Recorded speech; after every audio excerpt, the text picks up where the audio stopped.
boy was freaking out, trapped at home. He'd been expelled from the group of the most powerful heroes, all because he belonged to the despised thief class. Akoma couldn't believe it. While his friends celebrated glory, he was the only failure. At that moment, a red alert appeared, a colossal monster emerged, destroying everything around. He thought he could win, but was defeated with a single strike. With his last breath, he used the power of his class and stole a legendary item, the Divine Pocket Watch, which grants the chance to go back 10 years in time and awaken a legendary class. Of course he accepted. Akoma returned to his younger self, now able to evolve faster than anyone. He slays monsters, clears dungeons, and earns double the XP. But to understand how it all began, we need to go back to the moment when a trembling man asked what his companion had just said. After all, they started that team together and had finally reached rank S. So if the guy couldn't understand why this was happening, staring at him sternly, his companion said that apparently he didn't understand, so he would say it once more. With that, the crazy guy shouted, calling him Ikoma Ichinos. Leaving him in shock, they said they wanted him out of the glorious sword team. 15 years before that event, some portals began appearing all over the world. The portals functioned as gates to supernatural realms, which started expelling the monsters that existed there. Meanwhile, part of the population began awakening abilities with levels, just like in a game, allowing them to fight. This group of people with awakened abilities was sent to combat the portals. They were called hunters. Someone was reading something written in a completely different script. At the same time, the accessed his awakened system. Hunters can select any character class of their preference, but some classes, like mages, are slow at casting attacks and difficult to control, leading to a high mortality rate. The boy was undecided about what to choose, so he decided to pick the bandit class, which had great agility, since his priority was gaining experience and becoming stronger. Ikoma saw something that left him surprised. His plan had worked. He quickly gained a lot of experience points, becoming a high-level hunter known as Swift Blade. The portals gradually caused more destruction in the world. A magnificent wing appeared. It was a monster that greatly resembled a griffin. He started fighting on the front lines for the safety of his country and the world, and he genuinely believed it would always be that way. His leader said that they wanted his comrade out of the group. Shocked by this, Ikoma asked why. But the guy had already lost patience and questioned whether he truly didn't know. He stated that the protagonist knew the real reason. The monsters were getting stronger, but none of his attacks were working. And on top of that, he was terrible as support. The protagonist clenched his fists, trying to contain his anger. The guy said that bandits were good because of their speed, but that was a thing of the past, claiming that no one chose the bandit class anymore since mages could deal a higher amount of damage even at low levels. Furthermore, the guild decided to remove him from the rank as hunter list so that Ikoma wouldn't die in high-level portals. The protagonist tried to argue, stating that he understood his flaws. Even so, he had risked his life to contribute to the team. The guy said that besides that, no one could confuse and poison monsters like he did. They stared at each other for a moment, but the leader stated that at least he didn't seem discouraged, asking the protagonist to continue.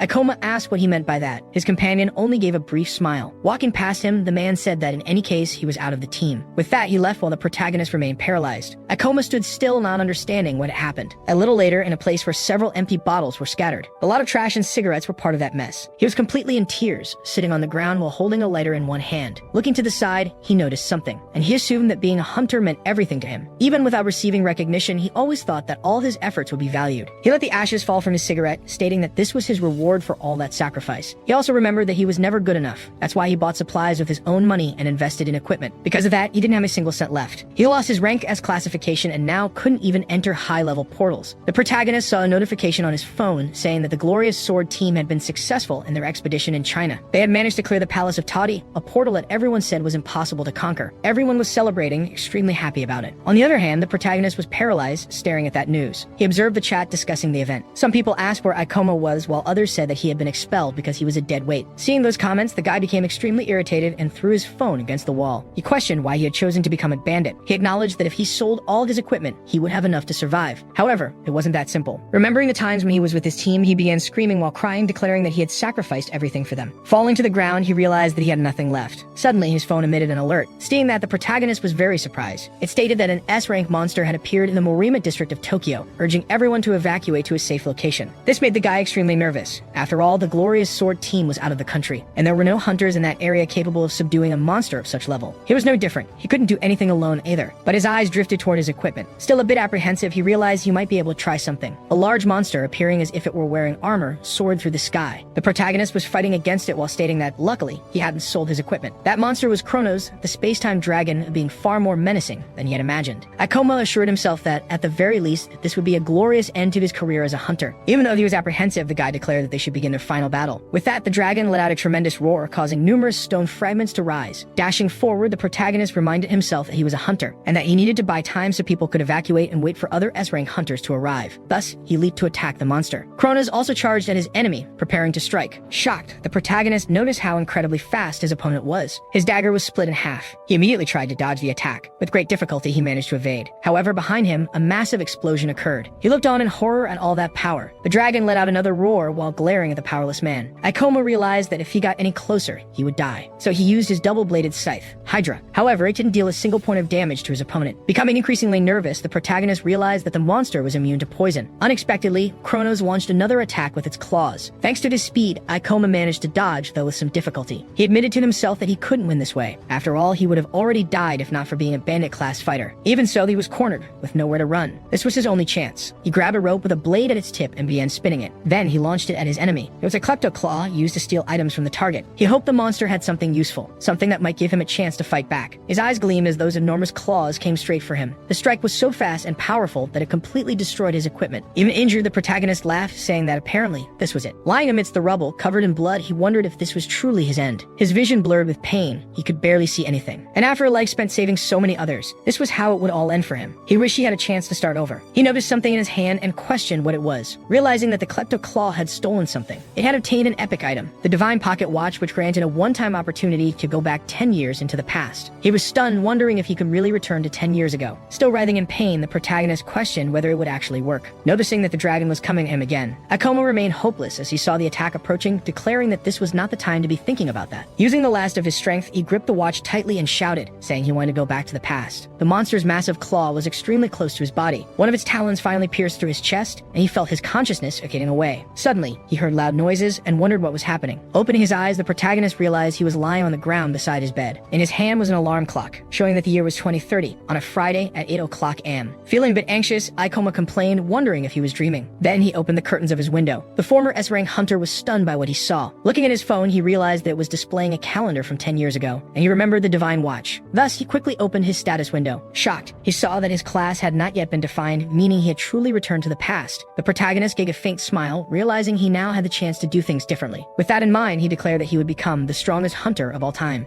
A man mentioned that people were saying there had been deaths there, warning that they should restrict service entry into the portals. The protagonist watched this video while brushing his teeth. Another older man stated that every year the number and strength of monsters increased, and sending powerless people in would only result in more casualties. Ikoma confirmed that the watch had truly sent him 10 years back in time. He remarked that at some point people had stopped debating this issue. After all, it became clear that everyone had to learn how to protect themselves. Knowing what would happen in the future would be extremely useful. Aside from him, no one knew which monsters gave the most experience points or where to obtain rare items. However, he preferred to choose a class first, and to do that, he needed to reach level 10. There weren't many portals for low-level hunters, especially those without a class.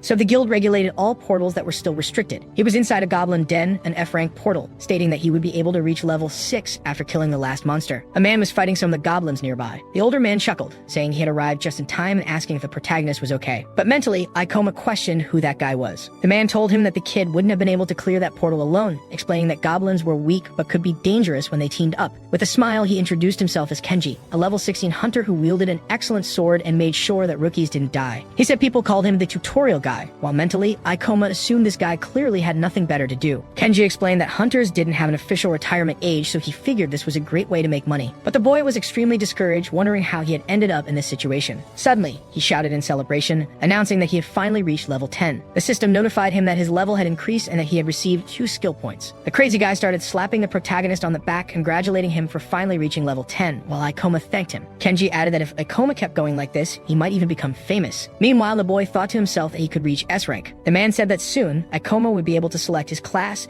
and that he could count on his help if needed. The protagonist remained thoughtful for a while. Each class came with a unique set of abilities, which could be acquired by spending skill points. The old man suggested the swordsman class, since that way the kid could attack enemies just like him. But considering Ikoma's agility, the bandit class would also be a good fit. However, he grew curious when he noticed that the boy still hadn't chosen a class. Kenji asked if he didn't know how to use skill points. He questioned whether no one had told the kid to start with the mandatory skills, light steps and fortitude. These 2 skills were responsible for increasing a person's physical attributes. They were considered essential for beginners, as most hunters initially had no means of defense. But since his goal was to become the strongest hunter of all time, he couldn't afford to waste his skill points on such things. So he only needed 1 skill. As he made his choice, Kenji tried to stop him, begging the boy not to choose that. The man began to rant, saying that damage resistance skills were useless. Not to mention, Ikoma would never find any use for fall damage resistance. Then the system notified him that he had acquired fall damage resistance. The old man asked if Ikoma was afraid of heights and warned him to be more careful when selecting his next skills. Even more shocked, Kenji watched as the protagonist used 10 more skill points to upgrade his resistance to level 2. Losing his mind, Kenji saw Ikoma evolve it to level 3, using 15 more points. Devastated, he muttered that he couldn't believe the kid had wasted all his skill points on fall damage resistance. He declared that now the boy had only two options, either become a swordsman or remain a civilian. But the protagonist assured him there was another option. This shocked Kenji to his core. Hakoma chose the Gravity Master class. It was a hidden class that only appeared when a player spent all the skill points earned from levels 1 to 10 on fall damage resistance. For a long time, no one knew about it due to its activation requirement, but even after its discovery, many people still didn't choose it. Additionally, manipulating gravity was extremely difficult. But Akoma had also been an S-rank hunter before, so he knew that this was the best class in existence. The old man shouted, ordering him to stop. After all, this would turn the boy into a mage. He insisted that Ikoma could still cancel and choose to become a swordsman instead. But Ikoma assured him that this was what he wanted. With that, the system notified him that he had acquired a new class, along with gravitational abilities such as manipulation and magic. Seeing that he had succeeded, the protagonist began to celebrate. He shouted, declaring that he was finally a mage. This time, he would become a powerful S-rank and never have to suffer that humiliation again. Kenji remained somewhat nervous as he watched the rookie. He called out to the boy, stating that he didn't seem to understand that the mage class wasn't as cool as he thought. The old man explained that mages were more vulnerable and their mortality rate was much higher than other classes. He even suggested that perhaps the kid should reconsider being a hunter altogether. Seeing this, Ikoma mentally noted that he had already expected this reaction since people tended to believe that other classes were better. Suddenly, Kenji's expression turned to shock as he began screaming,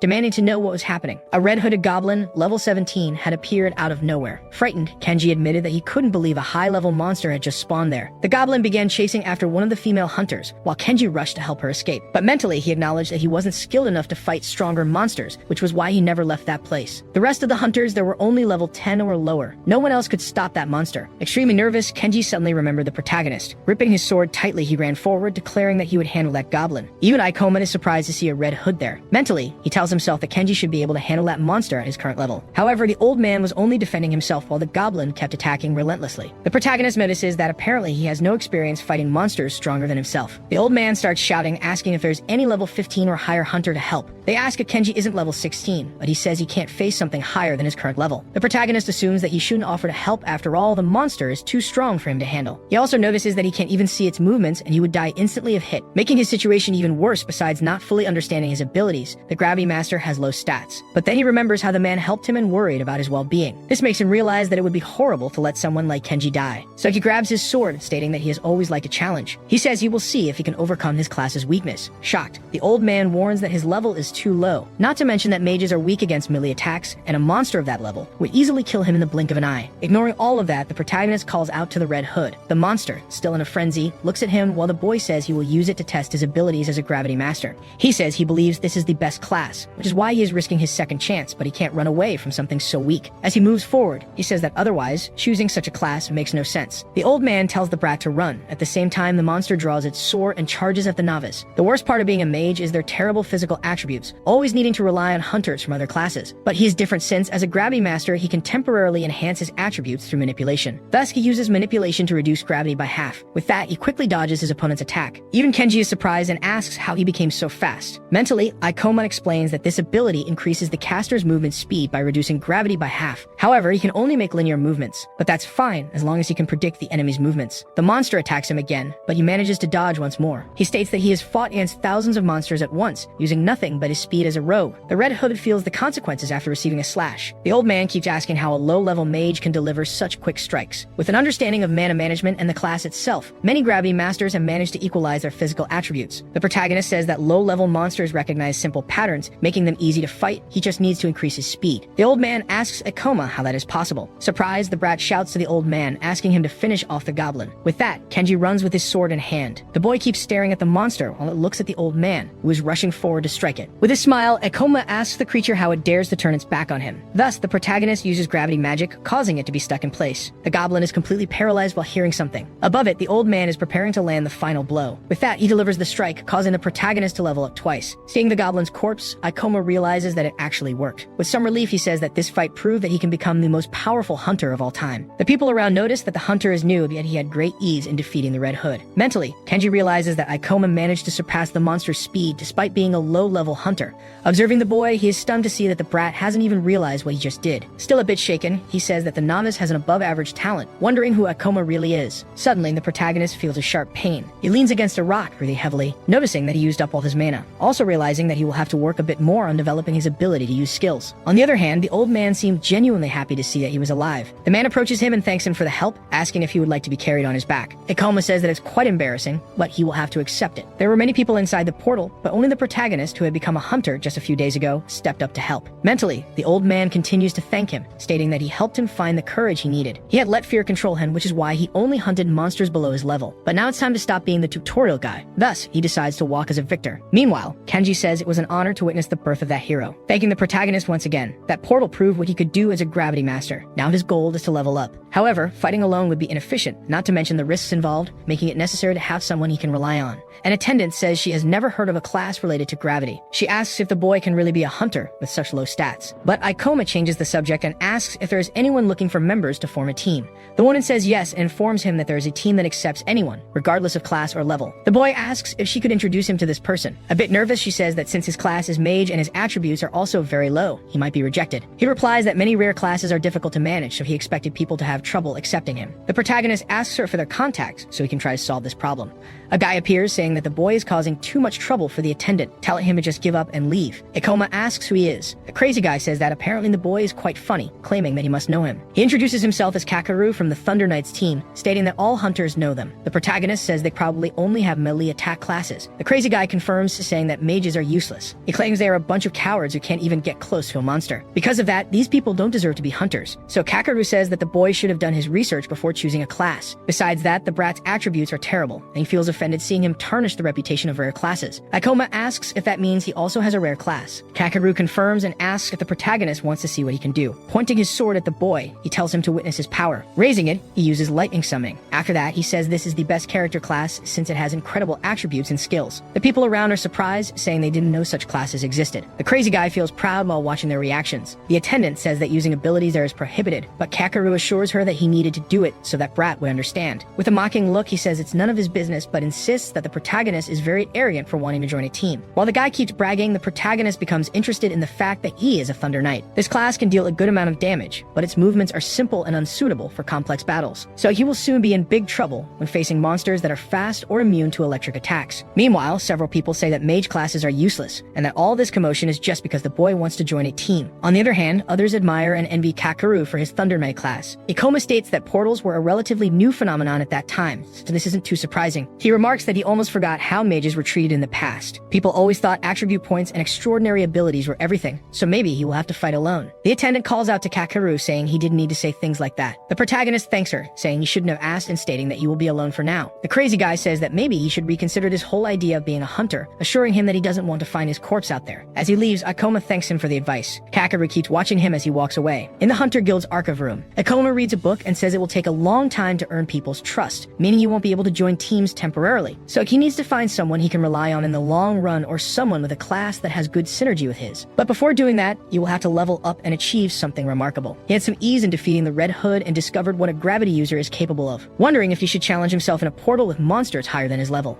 He looks for an ideal one, noticing that the level 25 statue temple seems like a great choice. Controlled portals are managed by the Hunter Guild and remain open so hunters can gain experience. The strongest monster in that portal is the Stone Knight, making it the perfect place for low-level hunters to earn money. And once he manages to hunt the monster there, some teams might consider accepting him. People can enter these portals even if their level is lower, and can gain experience by hunting monsters near the entrance. Closing the book, Ikoma states that he can do this. So he decides he will level up in the statue temple and start looking for team members. Inside a dungeon, a person was running down a flight of stairs. Injured, he declares that this is ridiculous, since it makes no sense at all. Suddenly, he trips over something. The boy falls to the ground, screaming as he looks in fear at something. With that, a huge impact occurs. A stone monster stood still, covered in blood. The attendant was astonished, noticing that he was only level 12 and yet wanted to go to the statue temple alone. But the protagonist says that there is nothing in the regulations preventing him from doing so. Still nervous, she says she understands that. However, she states that he would be trying to kill himself. After all, the recommended level for that portal is 25. The woman adds that besides that, many unexpected things can happen inside a dungeon while Ikoma walks away. The protagonist claims that he will just take a quick look, saying he won't stay there for long. In front of the portal, he tells himself that he needs to take some risks to get stronger. After all, he has constantly fought against monsters with higher levels. Otherwise, he would never gain enough experience to evolve. However, this shouldn't be taking so long, since he could gain several levels at once by killing a monster there. He walks past some statues. One of them had a crystal on his forehead. It quickly takes advantage of the boy's opening and tries to attack him from behind. But he manages to dodge, saying he saw it coming. Ikoma opens his status window, noting that it appears to be a level 20 monster. Looking directly at the stone creature, the protagonist declares that he should be able to handle it. Thus, he continues to dodge his enemy's attacks. With some surprise, he realizes that he has been cornered. The stone monster keeps advancing toward him. With that, he uses his gravity reduction, allowing him to escape from that spot and even land a hit on his opponent. However, the creature had not suffered even even a scratch. But the protagonist assures himself that this beast cannot kill him. Moreover, he can see all its weak points. At that moment, he starts landing a series of attacks against the statue. Seeing that he dealt a reasonable amount of damage, he assumes it will be difficult. But he declares that he already expected such high defense stats. The monster once again moves toward him. Even though it might take him a while to defeat it, he still wants to test something. So he uses gravity reduction again, and quickly manages to dodge his enemy's attack. Next, he increases the gravity while pointing his sword at the statue. With a single strike, Ikoma manages to pierce the monster's chest. From within the crack, a red glow begins to emanate. With that, it is split in half. He explains that he made himself lighter to increase speed. Then he self-accelerated with gravity toward the impact point to increase damage. This combination made his attack much more powerful. Just as he expected, he gained several levels at once, claiming that it's best to use them immediately. While opening his status window, he says he already has something in mind. Still thoughtful, he says he can only upgrade one skill with the points he has, so he decides to go for gravity manipulation. Thus, he confirms it in the system, causing his manipulation to evolve to level 2, allowing him to control the gravity acting on his body. He is satisfied with this result, realizing that he can now control the direction force of gravity, noting that he might find a good use for this. But in any case, the real reason he came here is for the demon stones. This is the core of the monsters, which will serve as proof that he killed a stone knight. Even though they got what he came for, he still has a lot of mana left. So he looks back, searching for more enemies. Seeing that there were several others, he decides to hunt a few more to test his new ability. Suddenly, someone summons a lightning bolt and destroys one of the statues. The Thunder Knights group was hunting in that same portal. One of Kakeru's companions says that he is impressive after all. He defeated one of the monsters with a single strike. The girl says that the stone knights seemed to have resistance to electricity, but his skill was superior. The guy says it was way too easy and asks if all controlled portals are like that. Laughing, he says that now it's taking longer to level up, suggesting that they should go to a portal with stronger monsters. He steps on one of the stones that was still burning. For some reason, the man does this while saying nothing. His companion asks if he doesn't think he was too harsh on the boy from the guild, but Kakeru assures her that someone needs to teach these people where they belong. The guy says he actually did the kid a favor since he could have died. Even though it was a bit tough, it was to make him aware. After all, someone needed to say it. His colleague says he didn't seem to have that intention. Suddenly, they hear a very loud noise coming from another room. Drawing his sword, Kakeru asks if it's the same monster. His friend says that space is taller than the previous one, but the guy says it doesn't matter after all. Some monsters are a bit bigger than others and nothing more. However, a giant stone warrior appears. Both of his companions are startled, asking what that thing is. Excited, the lunatic says that things are finally getting interesting since that is a level 30 statue. It is taller than the other monsters that came before. His friend frightened states that they cannot fight against a level 30 monstrosity. Indifferently, Kakeru says he has been thinking about something lately, claiming that monsters at his level aren't fun because they are too easy. Since the Thunder Knights are much stronger than other hunters, he wants to try going against that stone knight. The monster raises its weapon to strike. With the impact, the ground begins to crack. His companion asks if he's sure about this, but Kakeru says there are 3 of them. Grabbing his sword, he says that this is one of the big ones and has a high level.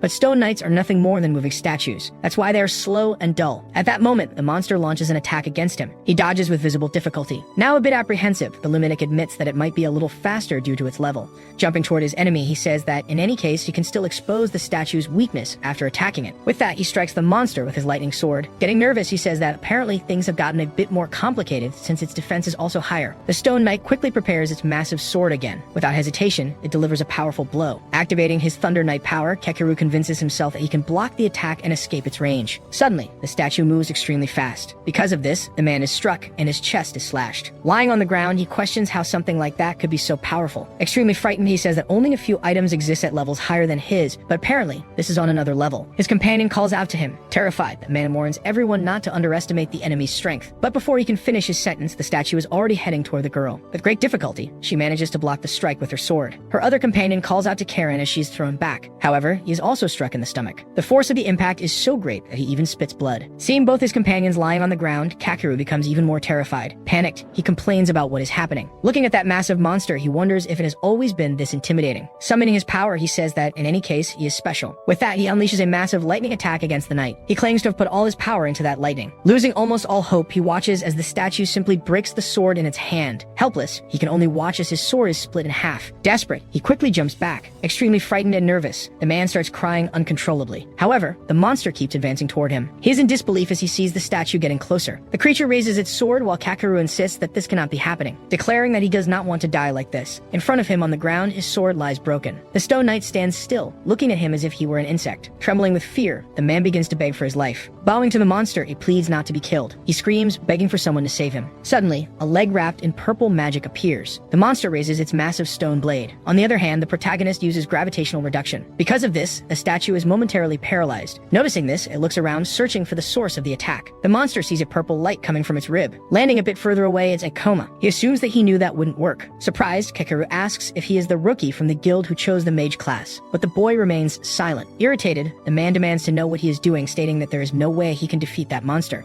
The protagonist has already reached level 16 and acknowledges that the hunter is right. He assures himself that this will not be easy, since it is a level 30 stone knight. That creature probably reached such a level by consuming weaker hunters and monsters until it became an irregular specimen. Even so, he has to admit that the monster is enormous, declaring that he only wanted to take a light stroll around there, looking for a monster to kill before leaving. However, he never imagined he would encounter something so big. Still on the ground, the man tells him to stop admiring the knight and just run, claiming that it defeated them before they could even attack it. With both of his companions lying on the ground, ignoring him, the protagonist activates gravitational reduction. The monster, like him, also prepares to unleash a powerful attack. However, he manages to dodge thanks to his speed. Quickly, the statue shifts its movement and tries to strike him another way. As soon as he lands on the ground again, Ikoma immediately jumps. Because of this, he manages to position himself above the monster while evading the attack, and he lands his sword on the knight's head. Still on the ground, Kakeru mentally admits that he cannot believe this. After all, how could a low-level rookie mage do that, fighting almost on equal footing with such a monster? In his mind, the protagonist realizes that the monster is not that fast despite being high level, so he can easily surpass it. But his biggest problem is that he has no skill powerful enough to defeat it. The Stone Knight is a monster with high defense, so his attack would hardly work against it, not to mention the huge level difference. Additionally, he will soon run out of mana if he continues using manipulation, which means he doesn't have much time. Suddenly, the statue prepares to strike again. While dodging, Akoma admits that this is a bit reckless, but in any case, he has to try. The monster swung its sword as Akoma dodged. Kakeru stated that he knew it was unlikely, but he had hoped that the guy would be able to do it. However, his attack also didn't work. His gravity reduction ability consumed a lot of mana, but he couldn't fight powerful monsters without using it. He realized he couldn't drag this on much longer, so he decided to resolve the battle once and for all. Another big slash aimed at him. The boy dodged again. He used his ability to jump a second time. The protagonist spun in the air to gain more force. Suddenly, he used the gravity of his body to pin the enemy's sword to the ground. The monster tried to punch him. Akoma jumped again, evading another blow. He landed on top of his opponent's head. Surprised, Kakeru asked how he was able to move like that and if it was because of his class. The protagonist jumped onto the monster's head once more. He mentally confessed that he wished he could save his manipulation level 2 ability, but he didn't have many options, so he activated reverse gravity. With that, the boy was upside down, supporting his feet on the ceiling. Noticing that he could apparently use this ability on himself while his enemies searched for him, he was surprised, thinking it was quite interesting. The protagonist prepared, stating that he should be able to deal the necessary damage from that height. Determined to deal with it, he used the gravity increase. Preparing his sword, Ikoma said that this would increase his weight. Combining this with the acceleration of the fall, he would deal more damage. He shouted, claiming that it was too late and that the monster couldn't stop him. Piercing through it, the protagonist used the meteor fall to end the battle. The giant monster was split in half and began to disintegrate. As the fragments of his body fell, he was notified that he had gained 524 experience points. He leveled up from level 16 to 23 with an additional 14 skill points. Satisfied, he saw that his plan had worked. After all, he killed a monster that was almost twice his level, which is why he gained so many levels at once. After his victory, Ikoma celebrated. He knelt down after increasing his fall damage resistance to level 3. Mentally, he admitted that the impact of the fall was quite severe, but he was happy to have gained resistance ahead of time. On the other hand, Kakeru was stunned, admitting that it was amazing. After all, his lightning attack didn't work on that monster due to its resistance, but still a mage had managed to defeat it. A bit embarrassed, he asked why the protagonist had helped him, considering that he had treated him so badly at the guild. However, the guy quickly became scared, assuming that maybe Ikoma was there for revenge. Making him even more nervous, the boy called out to him. He asked if Kakeru could get up on his own and if he was okay. The boy was surprised by this unexpected reaction. He started laughing, realizing that it wasn't what he had imagined. Extending his hand in return, the guy thanked him for saving him. After some time at the Hunter's Guild, the receptionist was extremely startled, asking what he was talking about,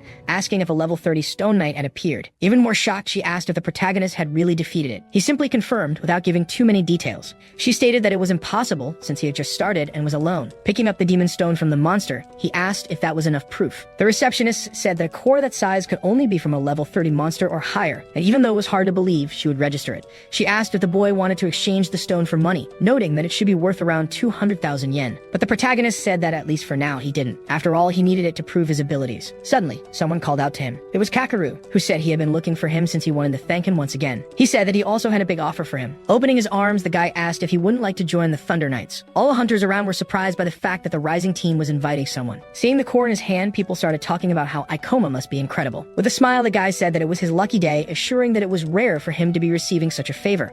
The protagonist was a little embarrassed, while the boy asked him not to be shy. But Ikoma said that, unfortunately, he would have to decline the offer. Kakeru was surprised by this, asking why he had declined. Incredulously, he asked if the boy wasn't looking for a team. The protagonist said that he was, but informed that he had changed his mind. With that, he turned his back and started to walk away, leaving the guy in shock. Mentally, Ikoma assumed assumed that if he could continue leveling up like he was, it was certain that he would achieve what he wanted. Soon, a portal called the Theater of Maniacal Dreams would appear, and inside it, there was a unique and incredible item. Therefore, thanks to the memories of his past life, he would be the first to clear the gate. Someone placed some stones on the table, saying they would like to exchange them for money. People around grew nervous. The receptionist asked how he managed to kill so many monsters every time, stating that she thought he worked alone. The protagonist ignored her and said there was one more thing. He requested promotion to rank D. A rank F hunter is promoted to rank E once they choose a class, and only rank D hunters or higher go to portal disasters. The receptionist informed him that he could only request a promotion once he reached level 25. Showing his status window, Ikoma said that in that case, it was no problem as he was already at level 26. The woman was extremely surprised by this. After all, he was a mage who worked alone and had already reached such a level. She asked how someone could gain so many levels in such a short period, declaring that it seemed suspicious. The receptionist then asked if gravity masters were really that strong. After some time, Ikoma said he had finally been promoted. Now he had more than just an amazing class. Along with his 10 years of knowledge and experiences as a rank S hunter, leveling up too quickly could attract attention he didn't want, but still he needed to hurry to get there on time. Many portals become available once a hunter is promoted to rank D, also making it easier to join teams. The most important part was that this would allow him to enter the portal where that great unique weapon would appear. The hunter who got such a weapon in his past life became a serial killer, probably because he obtained such powerful strength all at once. But this time he wouldn't let that fall into his hands, and for that, he needed someone to help him clear the portal. He began observing around him, stating that there was no need for a large team, as that could be problematic at a certain level.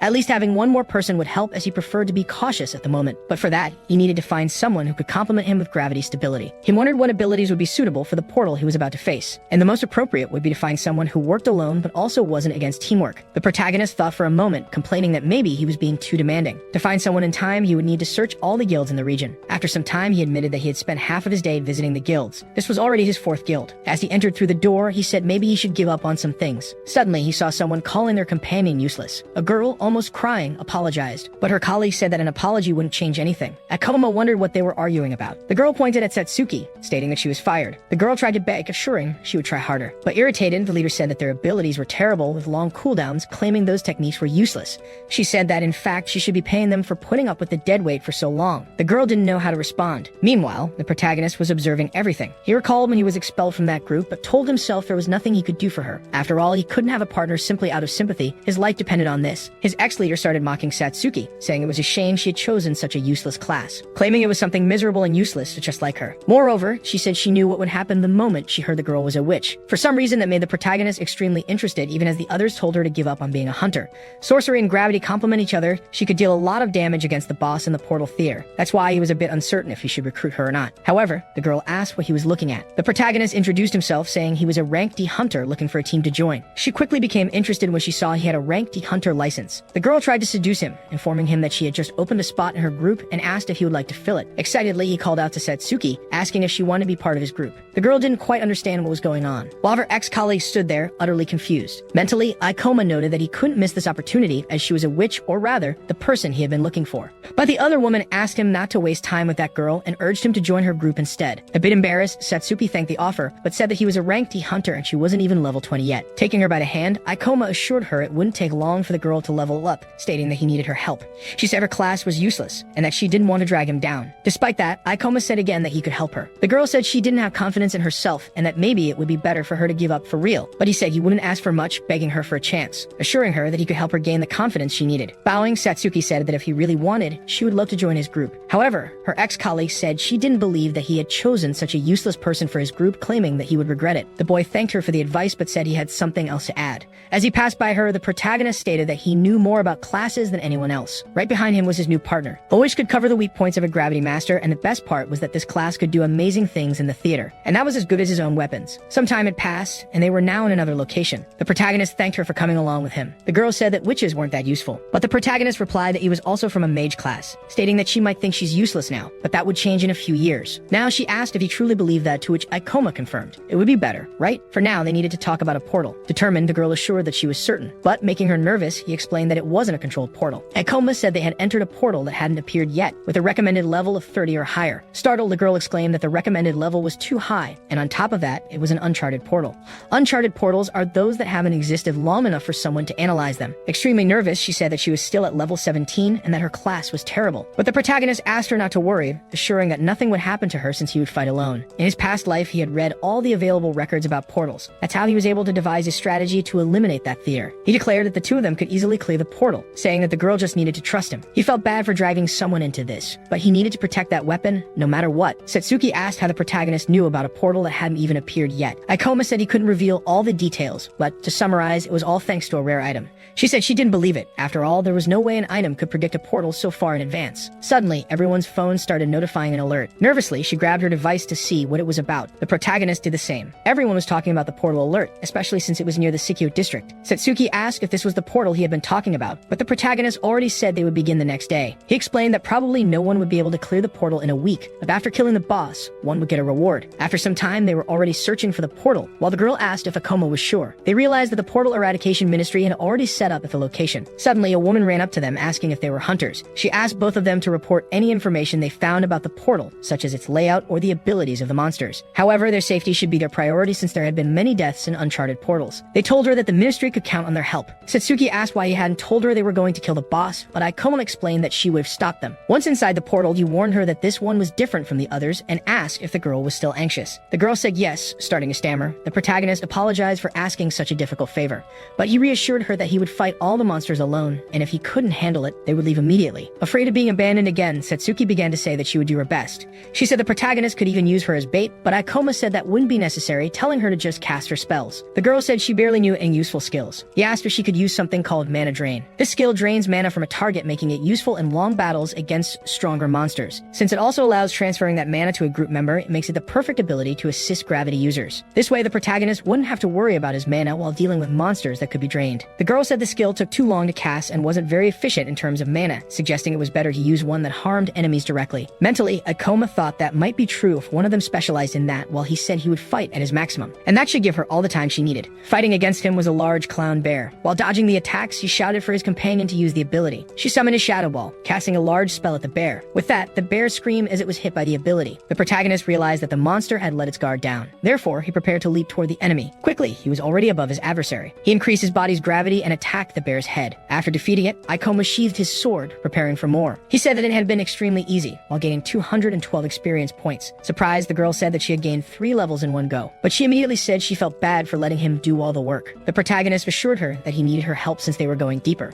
Furthermore, they were a team, so she needed to evolve. The girl asked if they were really a team. She said it felt very different. After all, it never seemed real when she was with Awa. Smiling, Satsuki then said that she would try to be more useful in the next battle. On the other hand, Ikoma asked her not to overdo it. A bit nervous, he reassured himself that they would be fine, and that they would defeat the boss and secure the rare items. A man named Kaoru had obtained that item in his past life. He used it to become the worst criminal in Portal history. You can be sure the guy never gained power later in the Portal, so they probably wouldn't find it. After all, 2 days had already passed since the theater opened. Meanwhile, a man was fighting. He tried to hit someone with his hammer, but the person dodged. The guy started laughing. Using a skill called Life Deleter, he managed to deal a fatal blow. His loincloth was covered in his adversary's blood. As the man's body collapsed, Kaoru said the guy should have known better than to pick a fight with him. He noticed that he had leveled up again. The crazy guy said that those losers had given a surprising amount of experience points. He said that humans don't fight each other, so they're much easier to defeat and kill, already being at level 36. Back with the protagonist group, he was using the gravity increase. Akoma summoned a dark ball in front of him. With that, he threw the clown from the box to the ground. Embarrassed, the girl said that even after casting spells behind him for a while, she had gained many levels, now being at level 22. She said she felt like she achieved so much without doing much, claiming that he probably would have done all of that alone. But the protagonist replied that it was only this easy because they hadn't encountered a powerful monster yet, as these monsters have simple patterns. Reaffirming to her that the witch class is powerful, the girl repeated that it didn't seem like it. Changing the subject, Satsuki asked if they were going to leave now, as he had already used a lot of his mana. After all, her mana was almost depleted. He said he was using gravity manipulation to increase his attributes, and that was the cause of the exhaustion. The girl mentioned that the guild advised them to leave once their mana drops below 50%. With a smile, he said it was time to test something. In front of them was a clown goblin. The protagonist asked if she was ready, informing her that they would begin. Immobilizing the monster, Ikoma told her to use the mana drain. The girl didn't know how to react to this. Tying up monsters and draining their mana would allow them to generate a lot of mana. Afterwards, she could use the ability on the protagonist to transfer the mana to him. The girl said she understood but asked him to at least cover the monster's face. Ikoma replied that he couldn't do that without using a skill. Stating that there was no other option, Satsuki began using her mana draining ability. The protagonist said that now they could, while the girl lamented the poor monster. It was lying on the ground after being cruelly defeated. The girl said she was going to transfer the mana now, but Ikoma asked why she was blushing like that, telling her not to make it weird. She began transferring the mana to her companion. The protagonist noticed that his mana went from 16 to 25. The girl admitted that it wasn't as efficient as she thought it would be, as it took a long time to gain just 9 points. He said that was exactly why they would drain the mana from 6 more goblins. The girl was startled by this, asking if they were really going to do that, but the boy said it was a great opportunity to level up. After a while, he struck a cut on one one of the monsters. The protagonist said that was the 6th and asked how her mana was, to which she replied that it was almost fully recovered. Satsuki's level went from 20 to 22, while Ikoma leveled up only once. Excited, the girls said they could continue leveling up and exploring like this. But Ikoma said that if they took too long to recover their mana, it could cause accidents. Even so, he could fight monsters like that all day, ensuring they would never lose to them. Opening her status window, Satsuki said she had gained many levels in just one day. She stated that this was completely different from all the other portal expeditions she had been on, since the guild always taught them not to face monsters beyond their level.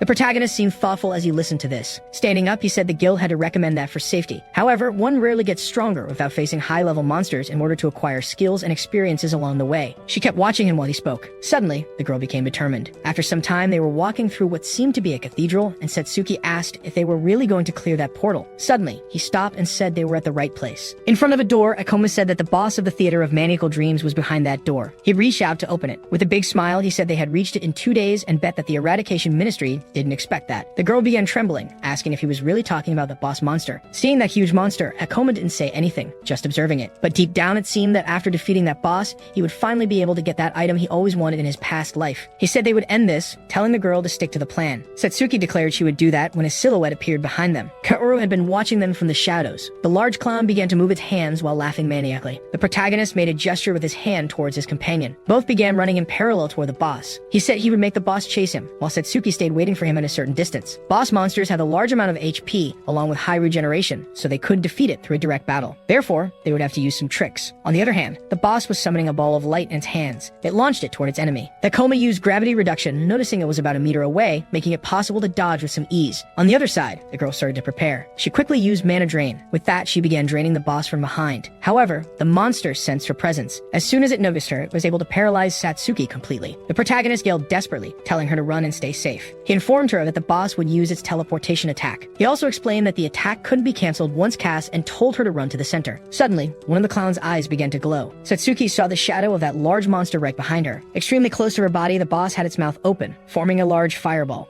Quickly, it launched the attack at the girl. However, the protagonist rushed toward it, saying he was still there. The monster continued laughing maniacally. On the other hand, Ikoma managed to cancel out the fire attack. As she saw that, Satsuki assumed that attack was extremely fast. The protagonist said it was better for him to get away for now, jumping back onto the clown's back. The boss's eye glowed once again, and it turned towards its opponent. It used its teleportation ability to appear right in front of the boy. Anxious, Ikoma realized it had used the same ability twice in a row. Meanwhile, the giant clown was about to attack him. Worried, the girl screamed for her companion. Surprisingly, he used gravitational reversal. With that, a huge explosion occurred. The monster kept laughing, not quite understanding what had just happened. To its surprise, the protagonist was hanging upside down. However, the boss's eye glowed for a third time. Ikoma said that it wasn't as easy as he imagined, but it was still all going according to plan. The girl recalled when she asked if they weren't really going to attack the boss monster. But the protagonist explained that the boss casts magical spells extremely quickly, and if they approach it slowly, they would be incinerated. However, if they attack from a distance, it will use its teleportation to quickly reach them within attack range. But this monster had a critical flaw. Back to the present, Satsuki used her mana draining ability again. The clown looked toward her. It widened its eyes, seeing an opportunity. Frightened, the girl said she was too close and that Ikoma wouldn't be able to protect her. Mentally, the protagonist said it was already time. The boss extended its palm, summoning an attack. The girl simply closed her eyes, not knowing what to do. However, the monster couldn't cast the magic. Smiling, the protagonist said the boss was out of mana. Its fire attack and teleportation move required a lot of mana, and on top of that, the clown couldn't attack without its abilities. The monster simply started running. However, Ikoma prepared to jump. He leaped toward the enemy. Using meteor fall,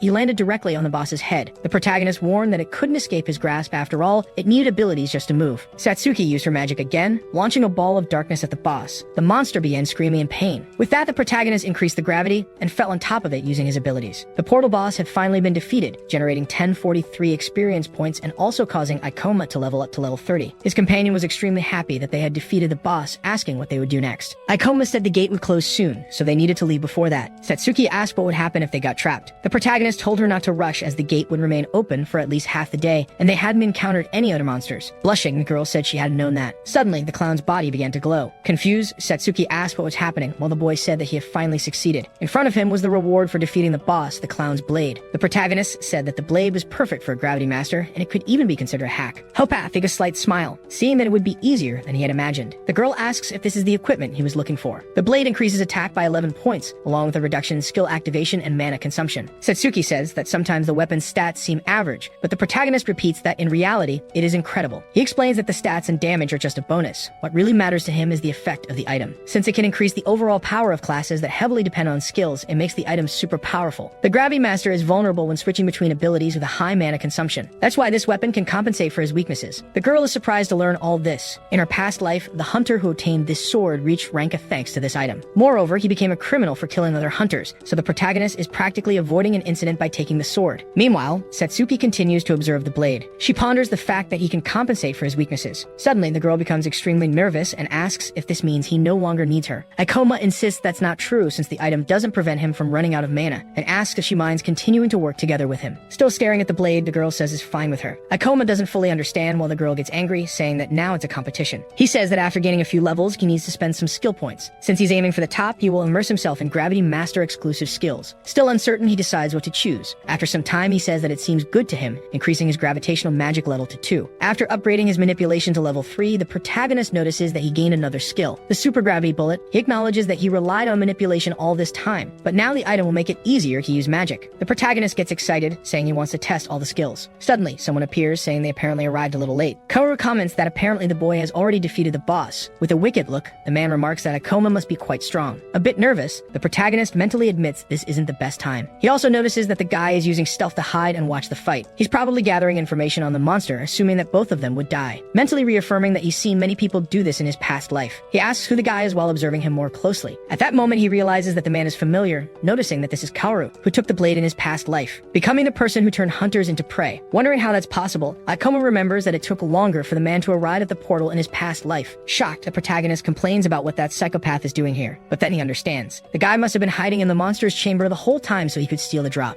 Kaoru was probably waiting for the victorious hunter to tire before attacking. Satsuki asks him what's wrong. Seeing the sword, the man asks if that's the loot, questioning if the protagonist managed to obtain it after defeating the boss. He then asks if he could take a look. The protagonist says of course, extending his hand. Mentally, the man calls him a fool. Looking at both of them, he says they're both naive and that he'll kill the first man. Then, he'll have some fun with the girl until he gets tired of her.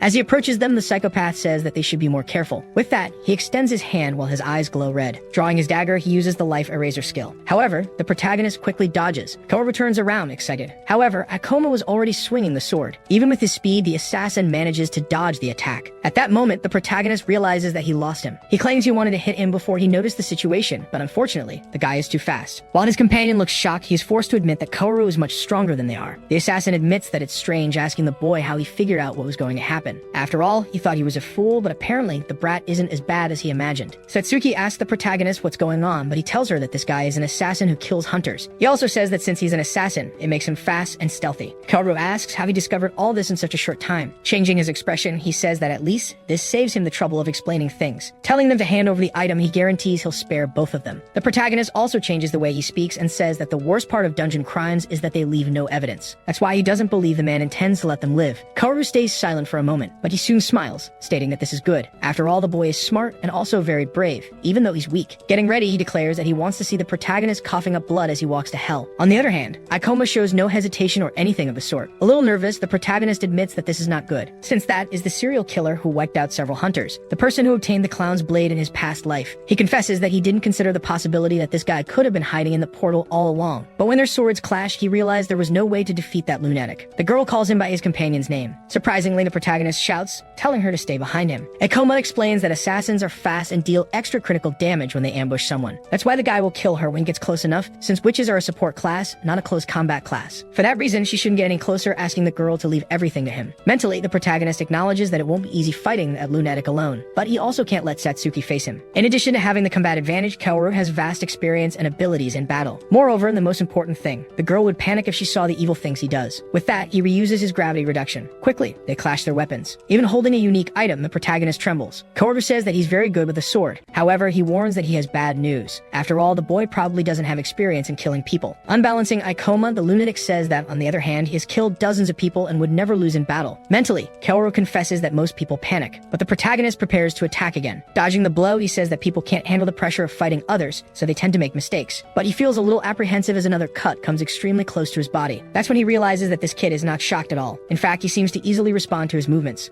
Kaoru claims that this is ridiculous after all. There's no way a low-level kid is putting pressure on him. Meanwhile, a little nervous, Satsuki watches the situation situation unfold, realizing that her companion is not just intelligent in terms of knowledge. He's also incredibly strong in close combat. In his thoughts, Akoma admits that he is really happy to have gotten the blade in time, reducing the activation delay of his skills so he can quickly alternate between reducing and increasing gravity. He wouldn't be able to withstand his enemy's attacks, and he'd also be out of mana if the sword wasn't reducing consumption. Suddenly, Kaoru yells, saying that the fun ends there. He fills his cheeks with air as he prepares to show what he's capable of. With that, the guy spits something dark red. It was a poison meal. Luckily, the boy notices it coming toward him. Skillfully, he deflects it with his blade. The assassin is extremely shocked, declaring that this is impossible. Still disoriented, he sees that the protagonist is heading his way. He dodges, but Ikoma anticipated and blocked the needle. The guy ends up receiving a cut on his cheek. Irritated, he yells, saying that the brat is very lucky. Attacking back, Kaoru says that this won't happen again. On the other hand, Ikoma remains seemingly calm. He uses his life eraser skill to try to land the final blow. However, the protagonist activates his skill and increases the gravity, managing to take the blade from the enemy's hand. The assassin feels pain as he stands still. The protagonist says that the guy has a skill that allows him to accelerate his arm toward the target's neck. This makes the lunatic even more shocked, confused about how his opponent was able to figure all of this out. Ikoma states that it's this simplicity that makes the man's movements extremely easy to predict. Moreover, he says that if it were him, he wouldn't use this kind of ability against certain enemies. Suddenly, Satsuki starts preparing a skill. She uses her shadow sphere. Kaoru watches the attack coming from behind. He loses his balance a little. When he looks ahead, he sees that the boy is raising his sword. The protagonist quickly swings his blade, making a cut on his face. The assassin begins to scream, mumbling about his eye. Trying to stop the bleeding, he wonders how the brat dares to cut his eye. While watching him, the protagonist realizes that in addition to being able to respond to his movements, he can also deal with his tricks. He also matched his speed using gravity manipulation. His only current problem is mana.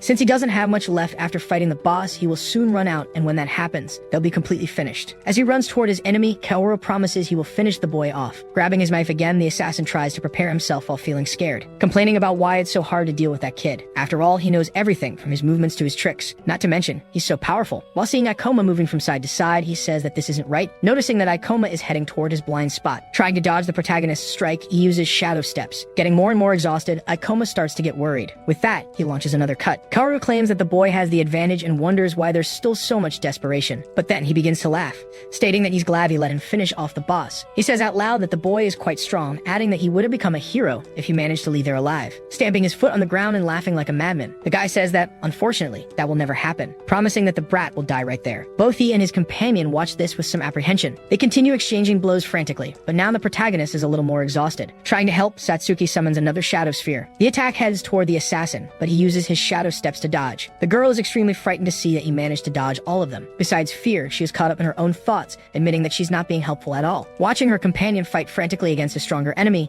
she realizes that even with Ikoma having the advantage, the boy has started to be pressured by the opponent. The lunatic continues shouting, claiming that he loves this. Still exchanging blows, he says it's not every day you find an enemy you don't know if you'll kill or die against. He asks them to enjoy the battle as much as possible while it lasts. Ikoma tries to land another cut, but the psychopath manages to dodge. The protagonist is getting more and more nervous and anxious. Taking advantage of the weight of his sword, the boy uses his leg to try to land a blow. He manages to hit an attack on the opponent's chin. The guy gets even angrier, but quickly tries to distance himself. Kaoru says that apparently he has many tricks up his sleeve. Mentally, Ikoma confirms that he can make his body lighter with the gravity reduction skill, perform acrobatic movements and attack. Thanks to this skill, he can dodge practically anything. However, his enemy has realized that he is running out of mana. The guy continues laughing maniacally while watching the boy. In his mind, he says that now Ikoma is using an active skill to increase his physical abilities, but he won't be able to keep it up for much longer. And that will be the moment he finishes off the brat. The assassin says that apparently the protagonist won't last much longer. With that, he resumes attacking in every possible way. In the middle of this sequence, Ikoma realizes his mana is gone, and this will be his final attack. As the boy jumps, Kaoru is surprised, not knowing how he's doing that. Looking up, he wonders if this is part of the boy's abilities. But the assassin begins to say that it won't matter, as he won't be able to move in the air. But the protagonist claims that he has one chance to use the skill to increase gravity, so he must put everything into this chance. Gripping his sword tightly, he says he will put all his remaining mana into this attack. With that, he uses Meteor Fall, pushing his opponent to the ground. Straining with all his might, Kaoru asks what kind of incredible power that is. Realizing that no matter how much force he applies, he can't throw him back. Unable to hold back his opponent's blade any longer, the guy receives a large cut on his chest. The protagonist is extremely tired while being notified that his mana has hit 0. His companion approaches him, calling out to him. Happily, she says that Ikoma has won. However, he simply apologizes. Fainting, the boy continues apologizing to Satsuki. Right behind him, severely injured Kaoru gets up. While cursing him, the assassin says the brat must be out of mana by now. Kneeling on the ground, unable to move, Ikoma tells his companion to run. Using the little strength he has left, he says the guy won't be able to reach her. But for that, the girl needs to start running now. Even his opponent admits that he's an incredible guy, since he must be exhausted after facing the boss. And yet, he continued fighting him to keep Kaoru from getting close to the girl. This leaves Satsuki even more shocked. Meanwhile, the lunatic says he can't believe Ikoma was facing him to protect such a a pathetic person, admitting that he's starting to admire him. The protagonist is getting increasingly irritated by this, and the guy still says that he's impressed that Ikoma hasn't told him his full name. On the other hand, Satsuki is caught in those words, wondering if she was really dragging Ikoma down. With tears in her eyes, she admits that Aoi was right and that she should have given up on being a hunter.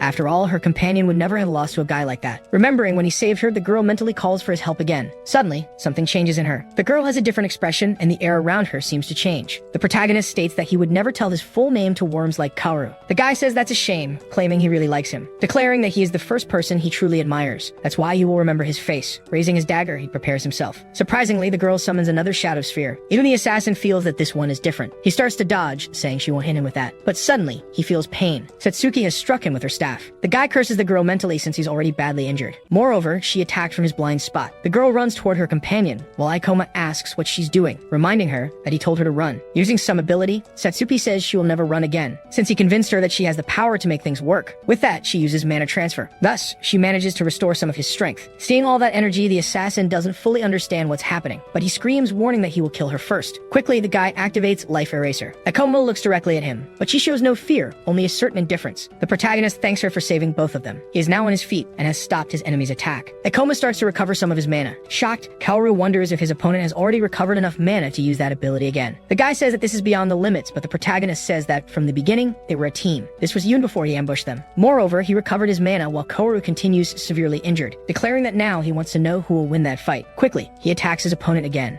The lunatic gets scared while trying to dodge. However, the protagonist doesn't give any openings and increases his strength and speed. The guy claims it's not over yet and begins to use dark magic, summoning a red circle in front of him. Satsuki prepares to face it. However, Ikoma tells her to stay still, and surprisingly, he summons his gravitational magic, telling his enemy that his magic is too slow to use against opponents, and that in his past life he used the clown's blade to compensate for the delay in casting such an attack. Seeing that Kaoru says this is his end, a large black sphere, extremely similar to a black hole, heads toward him, and so he was struck head-on. Kaoru lamented his defeat at the hands of a low-level boy. Ikoma remained standing with his weapon, while Kaoru lay among the rubble. The government still had no laws for incidents in portals, so the Ministry of Monster Eradication ignored them.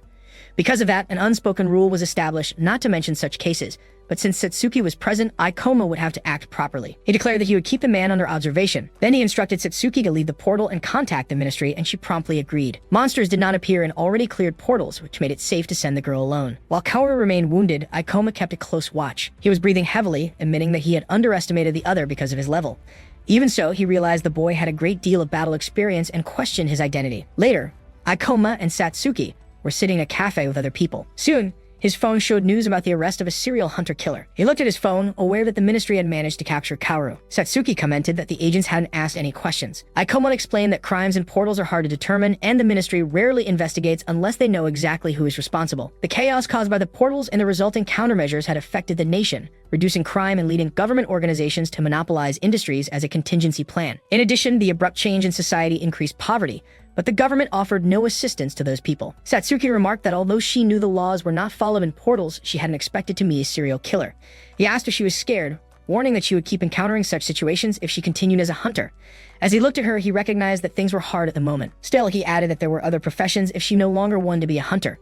Satsuki held her cup and admitted she would be lying if she said she wasn't scared. Ikoma thanked the girl for her help. She explained that in the portal she had felt like his comrade, a development she valued, and that even with future challenges, she wanted to stay by his side and work hard. With that, she smiled. Ikoma replied that if she truly felt that way, he extended his hand, saying he would count on her. Satsuki nodded with a smile. Then they shook hands. Ikoma reflected that she was a pleasant person. In turn, Satsuki reflected that she was naive, had trouble keeping up with everything, and had never been proactive in helping others. She concluded that because of that, Aoi had never liked her, and that she herself didn't like that side of her own personality either. She thought she might become a better version of herself, while an image of her and Ikoma in the portal was shown. Even knowing her shortcomings, she asked to keep hunting in portals with him. Ikoma reacted with a slight smile, thinking she was a very pleasant person. However, he felt uncomfortable with the situation, while Satsuki radiated joy at the table. He noticed she was more talkative than he had imagined. Two people looked in their direction, and one drew the other's attention. The one had held a phone and asked if they were the dude everyone was talking about who had defeated the boss monster in a day and captured the serial killer. With that, Ikoma noticed the place had suddenly become crowded. Soon, Utsunomiya approached and said that the two of them had become quite famous in the guild. While typing on his phone, he informed them that although their names were not yet known, all the videos and blogs were talking about them. The phone screen displayed information and a video about the new hunter, but the complete information did not seem to be available. Even without mentioning names, Utsunomiya explained that everyone there understood the hint and seemed interested in what they had done. Then he pointed at Ikoma and Satsuki, saying he knew they would become famous one day, making them step back slightly. He went on, declaring that he would not leave until they joined him. Suddenly, Oi appeared and scolded him, announcing her arrival and mentioning the Thunder Knights. Oi smiled at Satsuki, saying she had been looking for her everywhere.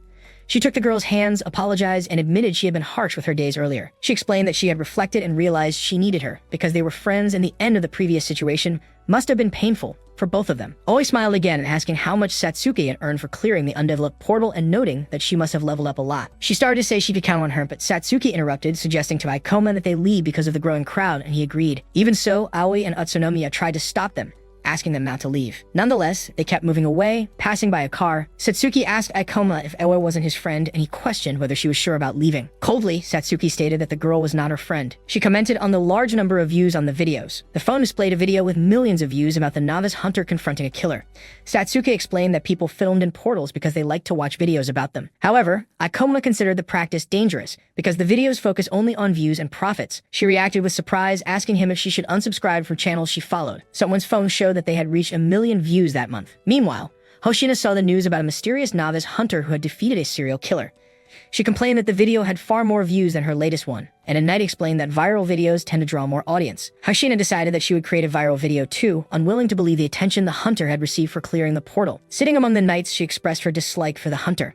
The scene shifts to Aikoma and Satsuki, sitting at a table in an indoor setting. She asks if the weapon he is referring to is for her. Aikoma confirms, explaining that it is more effective to face powerful monsters in order to evolve, rather than many weak ones as illustrated. Thus, he stresses the importance of having a good weapon, especially an expensive one to increase damage, since enchanters have low attack stats. Next, he suggests that they look for portals where they can earn money. Satsuki tries to refuse, saying that he doesn't need to work so hard for a weapon for her, and apologizes. However, Aikoma reassures her, saying there is no need to apologize as a good weapon for his partner will benefit him as well. Hearing the word partner, she reacts with surprise and delight. Soon, she expresses her excitement, confirming that they are partners, while he reflects on her naivety and on not wanting her to be manipulated. Satsuki asks where they can find such a portal, and Aikoma points to the tablet in front of him. He reveals that he already has a portal in mind, showing her something on the tablet. The portal he has in mind is the tomb of the ancient king, described as a new and undeveloped place with a high chance of rewards. While working at the computer, it is revealed that special locations are rare portals, and no one knows that the tomb of the ancient king is one of them. Aikoma reveals that he has this knowledge because he studied all the information about portals in his previous life. It is said that selling the items found there is lucrative, and he wants to trade them for money. In addition, it is possible to find rare items in portals like this one, illustrated by a detailed weapon. He comments that there won't be much competition there, so they can take their time and grab everything they find. Satsuki notices that Aikoma is laughing in a peculiar way. Next, they approach the entrance of the tomb of the ancient king. As they walk through the mist, Satsuki turns back anxiously while he moves forward. Suddenly, a level 29 skeleton soldier appears. Aikoma invokes his power to reduce the enemy's gravity. He then attacks the skeleton with his sword. He moves swiftly, and Satsuki watches the scene. She thinks that Aikoma looks very skilled in battle.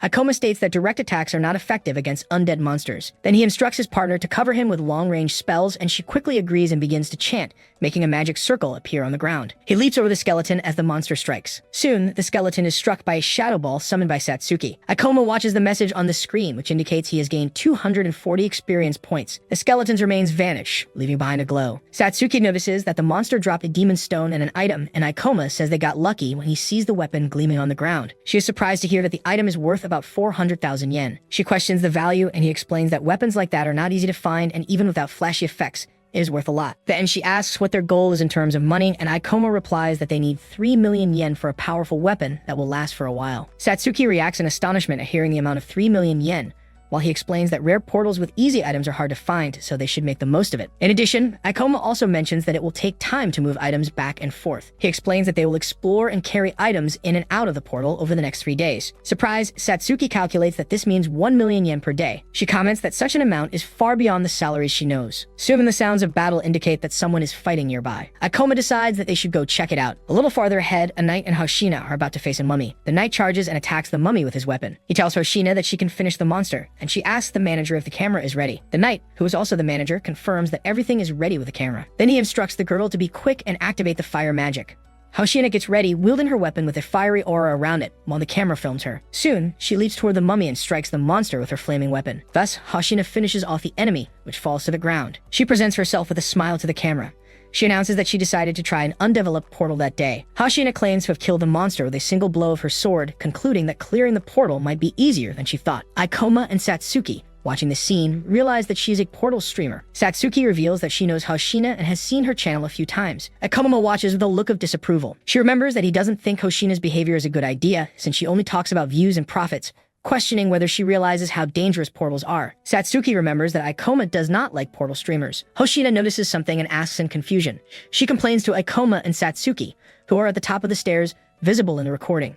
Hoshina scolds them, saying they are standing in front of the camera and ruined her chance to get lots of views. Akoma scolded Hoshina for only finishing off the monster that someone else had practically killed, and she replied that it was part of the show. She further explained that in the show business, it is not about skill, but about looking charming. Then she asked the manager if they could save a recording, but he replied that it would be impossible to edit them out. With that, Hoshina lamented that the perfect footage for her introduction could no longer be used because of their presence. Right after, she asked if they didn't know who she was and introduced herself as Hoshina Saionji, revealing she was a portal streamer. So Ikoma apologized and introduced himself as Ikoma Ichinos, also introducing Satsuki Kisaragi, who bowed. He then stated that he had not intended to ruin her recording. Hoshina dismissed the matter, saying she would leave them aside because she was busy looking for new material. Afterwards, Ikoma asked why someone would want to be a portal streamer, and she answered that the reason was obvious. She said it all boiled down to money while making an oak gesture. Ikoma narrated that portals are exciting and provocative, offering many ways to gain views and that companies pay a lot for advertisements. Hoshina continued, saying she would become a celebrity if she gained enough popularity, but he warned her that being a decent hunter was not easy,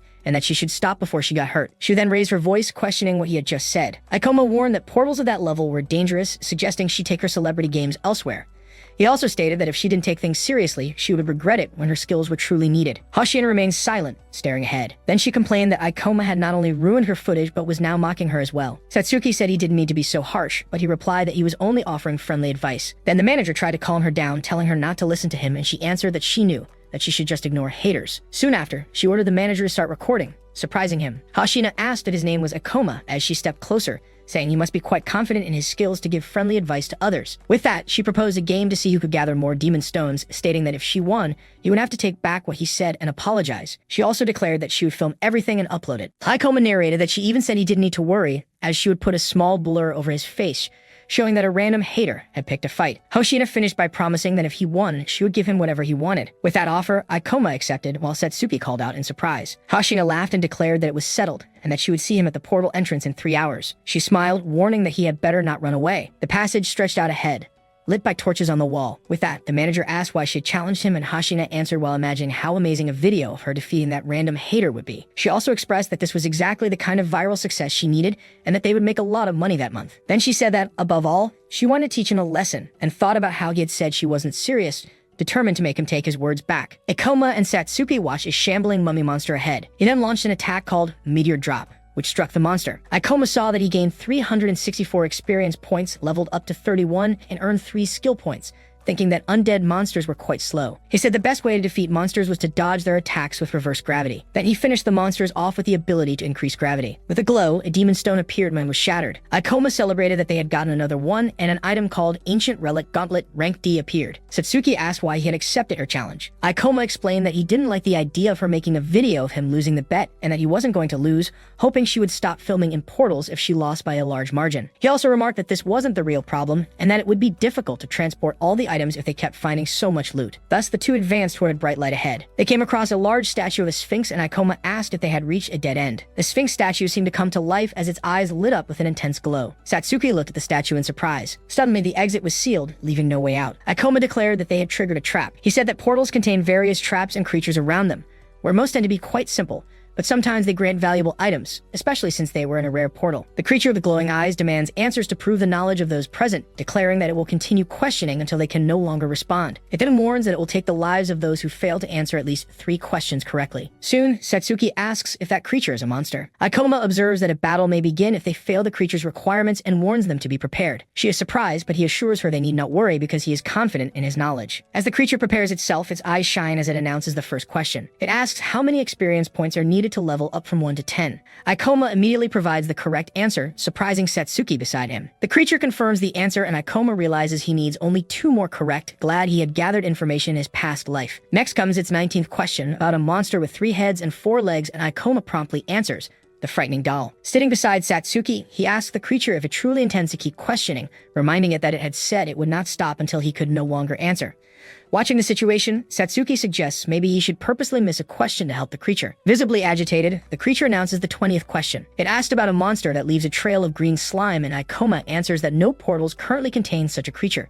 He explains that green slime is only made through alchemy, and that he would not fall for such a trick. The creature cries out that he has answered all 20 questions correctly, unable to believe the result. As stones fall around them, the creature expresses its astonishment at Ikoma. Through his narration, he recounts that the door finally opened and the statue seemed confused, as if it had been giving an open book test, and it apologizes, calling him the returned. Satsuki points at the statue and tells him there is something inside it. Ikoma reacts with surprise upon seeing a glowing ring identified as a rank B storage ring. He holds the ring, describing it as an extremely useful item that rarely appears. She asks if the item is truly that valuable, and Ikoma explains that with the right buyer, it could be worth between 10 and 100 million yen. Satsuki expresses her surprise, asking if the item is really that rare. Ikoma admits he did not expect to find something so rare in a portal of that level. He wonders if the reward was given because he answered all the questions correctly, while images of the irritated creature appear in his mind. Satsuki worries about the time loss and their delay in the wager, but he explains that the ring will save them time by helping carry items. Ikoma smiles, saying that now they are in a much better situation. As they walk, he says that the monsters are not difficult to defeat. He attacks a skeletal warrior with his weapon, explaining that they are resistant to close attacks, so he closes in to strike them. Satsuki, in turn, casts spells from a distance to bring the monsters down. Hashina reports that mummies are slow, allowing her to use gravity manipulation for powerful attacks against them. She adds that mummies are great targets for mana draining. Ikoma says that the likelihood of having obtained rare items in that portal is incredible, noting that he went from level 31 to 33 and acquired 2 rare weapons. He uses the ring to store the items, activating the storage ability. He comments to Satsuki that the new item is very useful and that they have already collected 6 demon stones, enough to win the wager, but that they are there to make money. Ikoma smiles and suggests they hunt all the undead monsters before time runs out. The scene shifts to Hoshina, panting, celebrating that they finally brought down the monster. She explains that these monsters are quite troublesome because they never stop attacking and are very resilient. The knight remarks that they have only killed 2 monsters so far, and that it is taking longer than they expected. He agrees that on any other day they would have been done by now, then mutters that they need not worry because their opponents are probably not doing any better. Hoshina thinks about paying off the opponents to pretend they lost the bet, but the warrior beside her scolds her, saying they should stop making fake videos. Ikoma, accompanied by Satsuki, approaches Hoshina, who is surprised and comments that she must be doing quite well if she has time to sit around. She snaps back, saying she is fine and hopes he is managing to keep up, then suggests she might let it slide if he apologized. Ikoma ignores the suggestion and activates the storage ring to show the items. Hoshina cries out that she can't believe what she's seeing as she is bathed in the glow of the many items and demon stones emerging from the ring. Shocked, she asks how he managed to get all those demon stones and items, also questioning the bracelet and his ability. Ikoma smiles and asks what the problem is. Speechless, Hoshina recalls her own earlier suggestion that she might forgive him if he apologized. Irritated, she declares that the contest is not over and orders her manager to follow her as she storms off. Satsuki asks why he was so rude to Hoshina, and he replies that he was only trying to motivate her. He then adds that he hopes she does not get too motivated and end up acting recklessly. Satsuki asked Ikoma about his dislike for portal streamers. He explained that the problem was not simply dislike, but their lack of seriousness toward the risks of being a hunter. He went on saying that a hunter can die easily inside a portal, and therefore no one should treat that lightly, citing Hoshina as an example of a streamer chasing fame. Ikoma stated that if she wasn't truly committed as a hunter, she would regret her choice when facing real danger. To win the bet, Hoshina would need to do something that completely changed the situation. She soon realized that he would certainly win the contest of demon stones, so she would need to convince him otherwise. Her companion warned her that they had gone too far and were running low on mana. However, she insisted that they needed mana for the return trip and therefore couldn't give up yet. Then she demanded to know who claimed she didn't take the hunter's life seriously. 8 years earlier, a city was in flames amidst explosions and screams. At that time, the world lived in complete chaos, and each portal incident caused far more casualties than nowadays with a massive monster lurking. A young Hoshina begged for help. She and a younger boy were in danger while an orc finished off the parents of both, and she screamed for help. Running, she held tightly onto the boy's hand. Meanwhile, people hid in makeshift compartments inside a hall, and some cared for smaller children. 2 people watched the girl and the boy, who sat there having just lost their parents. She held a phone watching a broadcast about the 5th hunter in the country to reach Renke, Mrs. Kwan. At that moment, Hoshina hated the helplessness she felt in the face of tragedy, and so she decided to become stronger. She explained that she never imagined she would come so far or speak in front of a camera, but that it made her happy. She was glad to be able to give hope to others who lived in fear of monsters. She added that she never dreamed of being as powerful as that hunter, but she wanted to be like her, someone who offered hope and encouragement to her viewers. Determined, she stated that she would not let anyone say she wasn't committed enough, and that she would make Akoma apologize. Soon after, she told her companion that they didn't have good footage from that place and that they should look for a larger monster. She then headed toward a spot where noise was coming from, saying it sounded like there was a big monster, exactly what they needed. While running, she said she had always been lucky. Her companion praised her as she thought about moving forward. Suddenly, she emerged from behind a wall, declaring that a good filming opportunity had appeared. In front of her stood a large golden monster, resembling a pharaoh with several weapons, standing over a fallen person. An information screen revealed that the monster was an undead pharaoh, level 40, the boss of the portal tomb of the ancient king. Terrified, she said it couldn't be possible that a rank B boss monster was there, realizing it wasn't something she could handle. Then her companion stated that someone had probably lured the monster there while trying to escape. He added that they needed to leave immediately, forgetting the videos and the bet. Hoshina agreed, saying the monster would not be able to follow them through a narrow path. The person lying on the ground cried out for help. She saw herself as small and powerless in that tragedy as an orc attacked her and the image of Mrs. Kuon appeared before her eyes. At that instant, she said she finally understood why she felt drawn to that message. Then she finished by saying she didn't want to run away when someone needed her help. While running, she told her companion she was sorry. She then blocked an attack from the monster with her sword. She turned to the person begging for help and ordered them to start running because she would hold the monster off. The person thanked her as the monster swung his weapons violently. Then her companion countered the attack, declaring that the creature's blows wouldn't work against him. Soon he added with enthusiasm that he was Hoshina's #1 fan, leaving her visibly confused. The manager declared that he would not flee and would not leave her behind. He admitted he wasn't very skilled in combat, but he could serve as bait while the pharaoh advanced menacingly. She was breathing heavily as she continued defending the fallen manager. The warrior activated his shield, which manifested around him in a bright blue glow. However, the monster delivered a swift attack with its weapon. The blow struck the warrior's shield, shattering it into pieces. Shocked, Hoshina realized the monster was stronger and faster than them in every way. Thus, she concluded that this was what made a monster worthy of being called a boss. She was visibly shaken as the massive enemy advanced with overwhelming presence. The pharaoh brandished his 2 weapons before him. Faced with the scene, she seemed apprehensive. Then Akoma appeared and stated that her actions had been reckless. The pharaoh unleashed a powerful strike, which was blocked by a barrier. When she opened her eyes, she saw Akoma holding her. Surprised, she asked how he had gotten there. He explained that he had come back in case she did something like this, because the hunter she saved had told him everything. Akoma let out a sigh. He reiterated that she would regret it if she didn't take the role of a hunter seriously and reminded her that if she won, he would have to take back what he said and apologize. With a slight smile, he declared that she had won the bet. While holding her in his arms, he apologized for having said she wasn't serious. Akoma then declared that he would reduce gravity. He attacked the monster while still holding Hoshina in his arms. Soon, the creature advanced and he blocked the attack. He explained that he had deflected the impact of the weapon using his gravity reduction ability, creating distance between them and the enemy. Meanwhile, Satsuki summoned a shadow sphere, directing it at the monster. The creature was struck by the energy. Satsuki revealed that she had managed to distract it from Akoma, even though her attack caused no damage. He noticed the presence of 2 injured hunters and reflected that he rarely faced battles with any advantage, especially not against a boss monster of such a high level. The level 40 undead pharaoh displayed its overwhelming presence. Akoma remarked that he could use his weapon to enhance his gravity abilities, but admitted there was no simple strategy to defeat that opponent. He reflected that the odds were heavily against them. But Hoshina explained that the other 2 hunters were there because of her insistence, and therefore she could not abandon them. Akoma added that he didn't mind an occasional challenge. He then asked Satsuki to help replenish Hoshina's mana. Soon after, he declared that he would try to distract the monster while Hoshina recovered. He noted that Hoshina had used fire magic and concluded that she was a swordswoman who fought with her weapon but covered her weaknesses with minor spells. He kept analyzing, imagining that she probably also possessed a healing ability. With that, she could heal herself while he kept the monster busy. He thought about how his gravity reduction ability increased his speed at the cost of power. Akoma moved swiftly, observing that the good news was that for now, he didn't need to worry about attacking the creature. The level 33 hunter stated that he only needed to keep dodging, though he admitted the enemy's level was far too high for him. Even so, he believed the gravity ability would be enough to keep him out of reach. At that moment, the injured hunter asked to help Hoshina, and Akoma replied that he could count on him. Akoma leaped to dodge a strike, explaining that the boss monster was huge, fast, and had 4 arms. Then the creature attacked, slamming the ground with tremendous force. The pharaoh blinked its eyes, and Akoma reflected that it had been an extremely fast and powerful strike, wondering if it was the creature's finishing blow. He concluded that he would have to stay alert not to be caught by that ability. Meanwhile, the fallen hunter questioned whether he was still alive, feeling his body heavy and struggling to move. Still on the ground, he asked about Hoshina and then realized the fight was still ongoing. The monster charged forward, and Akoma moved with agility, soaring over it and surprising the wounded hunter. Without understanding, the hunter wondered how Akoma was moving so fast, still trying to reach his camera.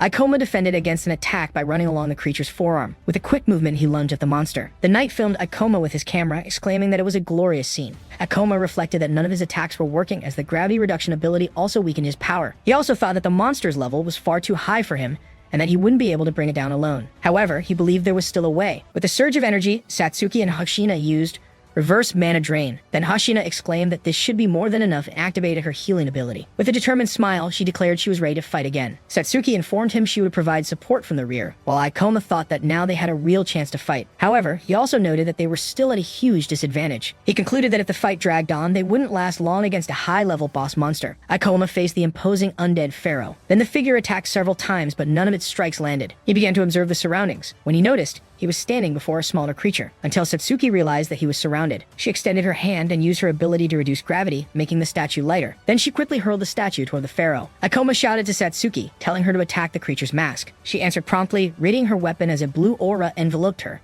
She launched a sphere of dark energy that collided with the figure. The smoke cleared, revealing the monster's eye region. Satsuki saw that the attack had caused no damage but understood the information she needed. With that, Ikoma concluded that the mask served as a powerful protection, making the creature's face its weak point. Quickly, Hoshina moved to the pharaoh's blind spot. Even with the creature's intense attacks, she persisted, lamenting how difficult it was to dodge 4 arms at once. She reflected on how hard it was to get close, even with everyone's support, and wondered how Ikoma managed to dodge and counterattack alone. Then he called out to her, instructing her to use her magic to destroy the mask while he would stop the enemy's movements. He explained that his weapon had an ability capable of damaging or even shattering the target's armor. Hashina nodded and activated her skill, causing her sword to shine intensely. However, she questioned if he could really stop such a gigantic monster. Ikoma propelled himself and quickly positioned himself above the pharaoh to strike. He reasoned that the creature's strength lay in its 4 arms and that if he could stop them, its movements would be limited. He realized that this would make it vulnerable to attacks.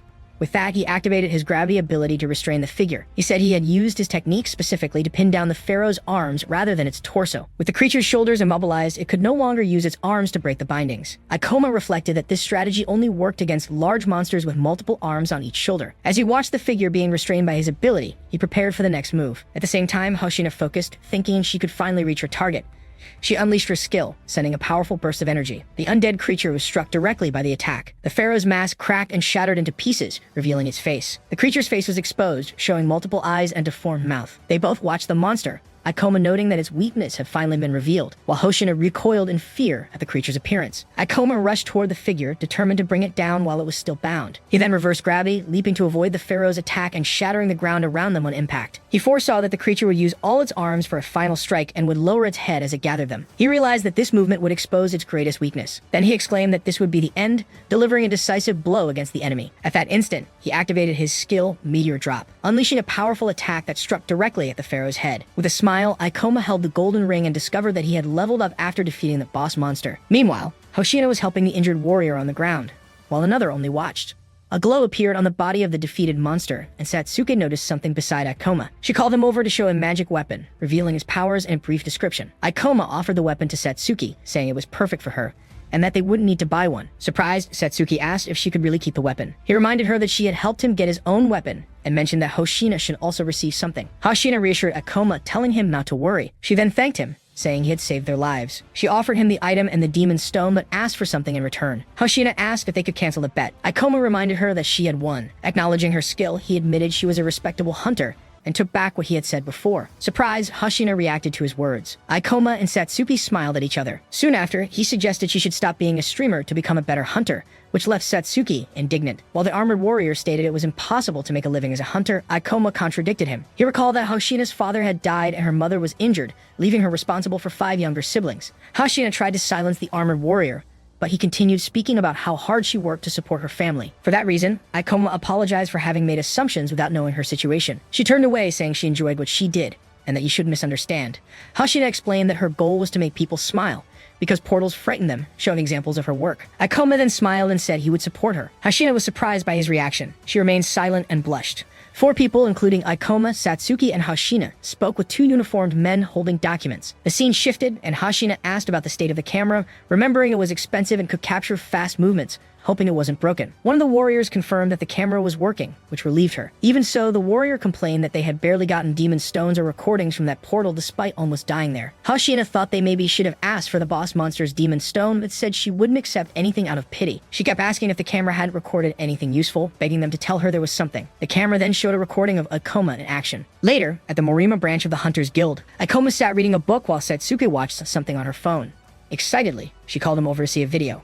Ikoma suggested that instead of searching for information in videos, it would be better to get it directly from experts. The phone screen showed an image of him with the title, the rumored Supreme Hunter appears. A video of Akoma facing the monster posted by Hoshina was gaining many views. In the comments, people praised Akoma's speed and his lack of fear in front of the monster. He smiled faintly. Akoma noticed that all the stares he was receiving were because of the video, and Satsuki, excited, told him he had reached 1 million views in a single day. Meanwhile, in her room, Hoshina was happy to see that the video of Akoma she had uploaded had already hit that impressive mark. She celebrated with her arms raised, cheering for herself. Suddenly, the phone rang, showing the name Akoma Ichinos on the screen. Surprised by the quick contact, Hoshina answered the call, remembering she had given him her number to exchange information. However, her expression changed when she heard Akoma ask sharply how she had dared to post a video of him. Sad, Hoshina considered taking the content down, but Akoma remembered the scene where she tried to silence the warrior who spoke about her struggles to support her family. He then said it didn't matter, simply stating that he had noticed the video, which left Hoshina relieved. Changing the subject, she mentioned that the video had received many views. With a big smile, she suggested that next time they could film something like a portal date. Right after, Hoshina noticed that the call had ended. Satsuki asked if she had been saying something before Akoma hung up, but he chose to ignore it. Meanwhile, Akoma reflected that if his level continued to rise, perhaps he could find time for something truly important. He thought about obtaining an extremely rare item that once seemed unreachable,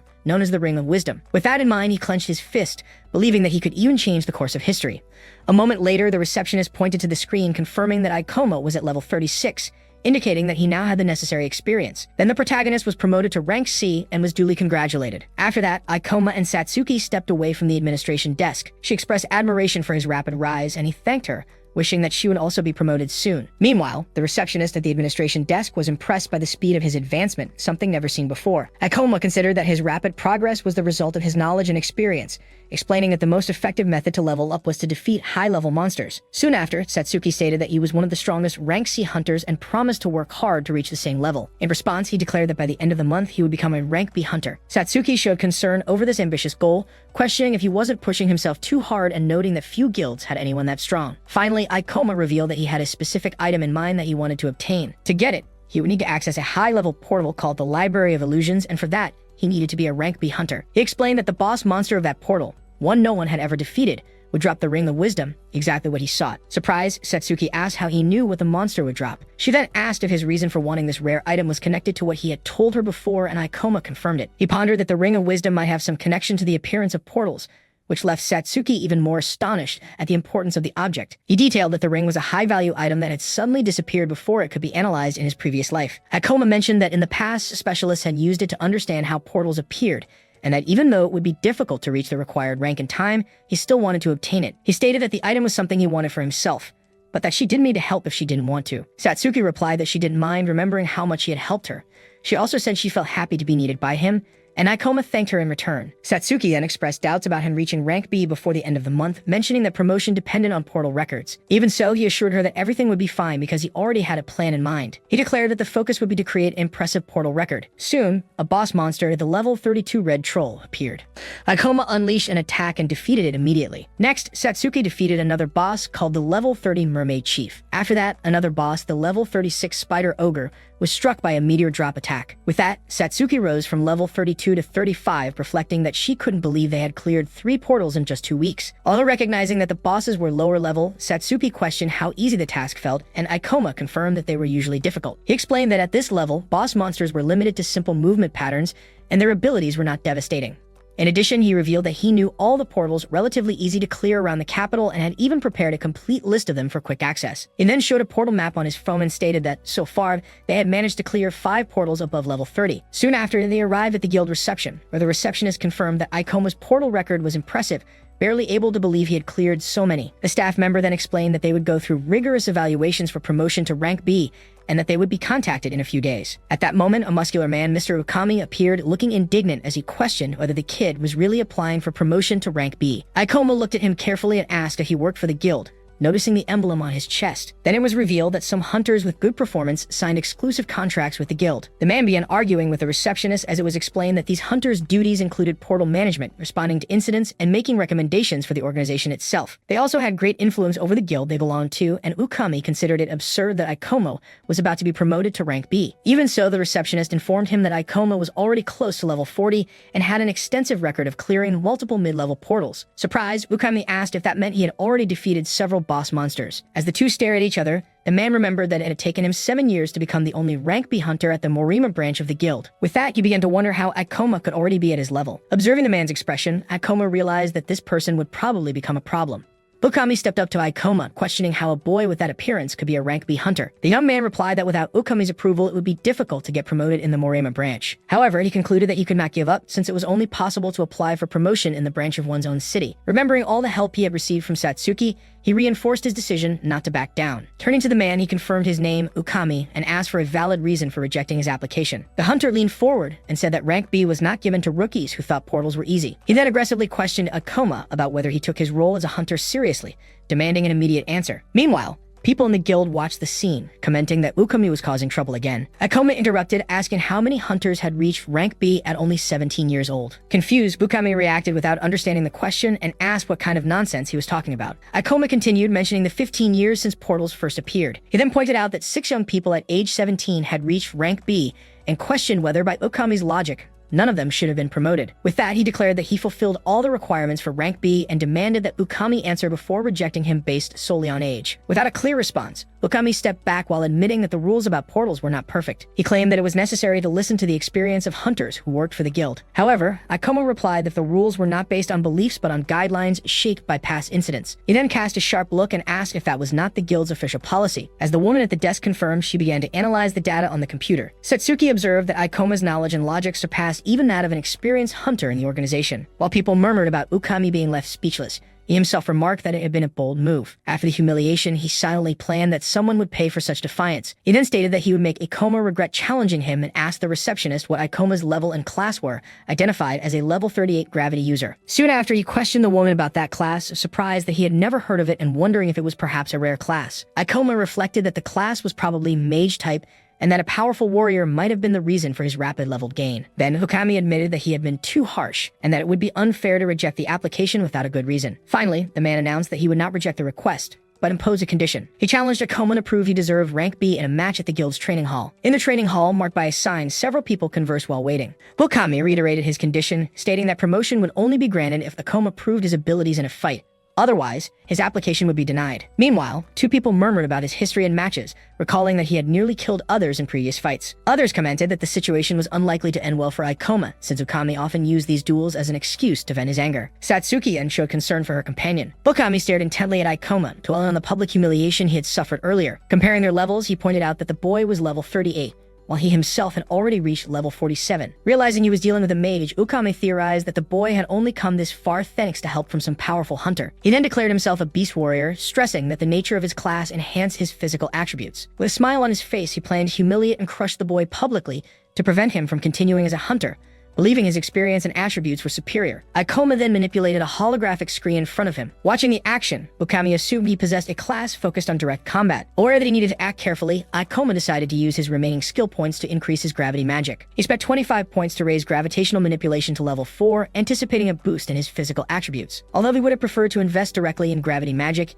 he concluded he had no other choice and decided to proceed. At that moment, Ukami taunted him, assuming he had been hoarding points before the battle and had led an easy life so far. With a sarcastic tone, he warned about possible accidents in fights, advising him not to get hurt. Ikoma simply thanked him for the advice. Then the challenger asked him to show his skills, and Ikoma responded by drawing his sword. With a determined expression, Ukami planned to prove his superiority before everyone present. He smiled, resolved to humiliate Ikoma publicly and prevent him from returning to work as a hunter. Ukami, wielding his weapon, invited his opponent to start the fight whenever he wanted, making it clear that he would not use any skills, though the other could. Ikoma remained silent, simply observing the situation. Standing still in the center of the area, he was watched by many onlookers from above, all curious about what was about to happen. With a confident smile, Ukami declared that now it would be the boy's turn to be humiliated in public. As soon as Ikoma announced the start of the fight, he activated an ability that reduced the gravity around him. In Ukami's mind, the boy's attacks would never reach him, and he would end up as a joke. However, with a swift movement, Ikoma dashed forward to strike. Seeing the speed of the attack, Ukami was stunned, unable to understand what had just happened. While blocking the blow with his weapon, he questioned how his opponent could move like that at such a level. Moments later, realizing that Ikoma had already repositioned behind him, He asked in shock what had just occurred. Even while trying to convince himself that he had only been caught off guard and now knew his opponent, Ukami counterattacked with his weapon. Ikoma hovered above the ground while Ukami looked up at him, still gripping his blade. Then Ukami lost his balance and staggered, realizing he had lost his own center of gravity. Immediately after, Ikoma moved with incredible speed, propelled by his energy. With a precise kick, he struck Ukami's face, causing immediate bleeding. Ukami coughed up blood, shaken by the force of the strike. Despite the injury, he tried to attack again with his weapon. However, he noticed his opponent had executed a combination of moves ending in a kick, and he wondered how anyone could fight that way. From a distance, someone watched the fight through a device, unable to believe that Ikoma was completely dominating. Meanwhile, the spectators murmured that this was just a promotion test and speculated whether Ukami was holding back by not using skills. Ikoma then delivered a strike that forced Ukami to retreat. Watching him move with such speed, Ukami realized his own attacks couldn't even reach him. At that instant, he noticed people whispering that he was making a fool of himself. Ikoma hovered over him as he stood frozen. It was then that the young hunter pointed out something the opponent hadn't realized yet. He declared that the gravity user class was the best because it allowed physical abilities to be pushed far beyond normal limits, surpassing other classes. He explained that this advantage was especially decisive in short battles, where he didn't risk running out of mana. Ikoma also stated that Ukami was mistaken in thinking he would win simply because he had a higher level and wasn't using skills. Then Ikoma recalled that Kaoru had far more experience in direct combat, executing more refined movements and driven by an obsessive desire to win and eliminate his enemies. Without hesitation, Ikoma lunged forward to strike Ukami with his sword. He then activated his ability to increase gravity. Ukami, surprised, realized that Ikoma's blow was heavy. He wasn't just fast, but powerful as well. For a moment, Ukami thought his opponent had vanished and wondered where he had gone. Ikoma then appeared upside down in the air as Ukami looked at the ground where he disappeared. Next, Ikoma materialized behind Ukami, pressing his sword against his back. He explained that he had reduced gravity immediately after their weapons clashed, using the impact to quickly reposition behind his opponent. The spectators watching the fight declared that the experienced rank B hunter hadn't stood a chance against Ikoma, cheering his victory. Satsuki, smiling brightly, expressed her happiness and told him he had been amazing. Meanwhile, Ukami stood in disbelief, asking if this was some kind of joke. Refusing to accept defeat, he said he had been humiliated and that it was unacceptable. Ikoma then asked if, with his victory, he could officially become a rank B hunter. Suddenly, he stopped moving, sensing something strange. Consumed by a red aura, Ukami lunged at him aggressively. He roared at Ikoma, his eyes glowing red as he activated a claw skill. With a swift motion, he slashed with the activated claw. The attack struck Ikoma, forcing him back several steps. Ikoma admitted he hadn't dodged the strike because he had let down his guard, believing the fight was over. Watching Ikoma, Ukami thought the whole situation was ridiculous. He explained that he had used his weapon as a distraction to hide his real move, though Ikoma had still managed to block part of the attack. Outside the arena, people began murmuring about what had just happened, declaring that it was cheating since the fight had ended. They also pointed out that Ukami had clearly said he wouldn't use skills during the duel. Even so, he remained furious, being booed by the crowd. Confused, Ikoma asked what was happening and whether the promotion test would continue as a swirl of energy formed around him. Ukami clenched his teeth, consumed by rage, and swore he would not let Ikoma mock him, vowing to turn the boy's life into a living hell. Ikoma asked if his performance proved his eligibility. Meanwhile, Ukami reflected that it would be unacceptable to be defeated by someone of a lower level, as that would compromise his influence within the guild. With that, he declared that it was useless to continue and refused the promotion request. The news of the results stirred murmurs among the onlookers, while Ikoma remained standing still. Then the evaluator stated that although Ikoma had agility, he was incapable of delivering a decisive blow, which made him weak against powerful monsters. Right after, he explained that he had deliberately given several opportunities, but the boy had not taken advantage of them. Finally, he pointed out that Ikoma failed to dodge his final technique and ended up injured, proving an inability to react to unexpected situations. The spectators began to murmur that this was unfair, commenting that Ukami would have rejected the promotion no matter what. Hearing this, Ukami demanded to know what had been said, causing one man to flinch. Another man advised him to keep quiet so as not to provoke his anger. At that moment, Utsunomiya shouted Ukami's name, asking if he felt no shame for what he had just done. Ikoma then realized Utsunomiya was there. The man accused Ukami of not keeping his word about not using abilities and stated that Ikoma had held the upper hand throughout the entire fight. In response, Ukami told him to shut up, calling him a nobody. Even so, Utsunomiya assured Ikoma that he would handle the situation and reveal the truth about what had happened. However, Ikoma refused the offer, questioning the use of the term best friend and the reason behind Utsunomiya's help. Satsuki, who had watched the fight, believed that he had won. She wondered why Ikoma was acting that way, remembering that he needed Ukami to acknowledge his abilities. Ikoma revealed that this was why he had made sure to show clearly the difference between them. Right after, he reflected that although he had hurt his opponent's pride, maybe he should have been less humiliating. He concluded that there was no use in realizing that now, since defeating him had changed nothing. Then someone approached, asking about all the commotion. Ukami recognized the deputy guild master Surizawa. He asked why Surizawa was there, stating that he had been looking for him. The other man replied that he was evaluating a hunter, but that the subject had proven to be a waste of time. Surizawa looked at Ikoma and asked if it was really necessary to hurt anyone else, acknowledging that accidents can happen in combat. Ukami scoffed at the injury, calling it mere scratches. Then Sarizawa told him to drop the matter. Akoma watched as Ukami told his superior that they needed to discuss an urgent matter and was then called upstairs. Ending the test, he stated that he didn't have time to deal with the weak while Sarizawa walked away. Utsunomiya, surprised, commented that he was the strongest hunter in the guild. Satsuki turned to Ikoma and asked what they would do next. With a hand on his head, he replied that they would need to find other ways. As the elevator reached the 13th floor, Sarizawa asked whether the combat had really been necessary for an evaluation. Ukami then explained that he had fought to show reality to someone arrogant who sought promotion. The deputy master then questioned the young man's candidacy for rank B, thinking that perhaps rookies did not take experienced hunters seriously. Seated in the room, he asked Sarizawa what the subject he wanted to discuss was. The other man revealed that the main topic was the rank B portal of the Temple of Beasts, under the Morima branch. He explained that managing portals of that level was extremely lucrative, allowing hunters to grow and gather demon stones. Then he pointed to a tablet, reporting that abrupt changes had been noticed in the distribution of monsters inside the portal. He continued, explaining that mana density levels were also abnormal, and that the priority should be preventing disasters, not chasing profits. The evaluator, holding a paper, seemed to understand that Sarizawa wanted to get rid of the Temple of Beasts to avoid future problems. Sarizawa confirmed, explaining that the ministry wanted to keep rank B portals because they were scarce, and the guild master also hesitated to close it due to the profits. He added that the only reason for this hesitation was the fact that Ukami, as an experienced hunter,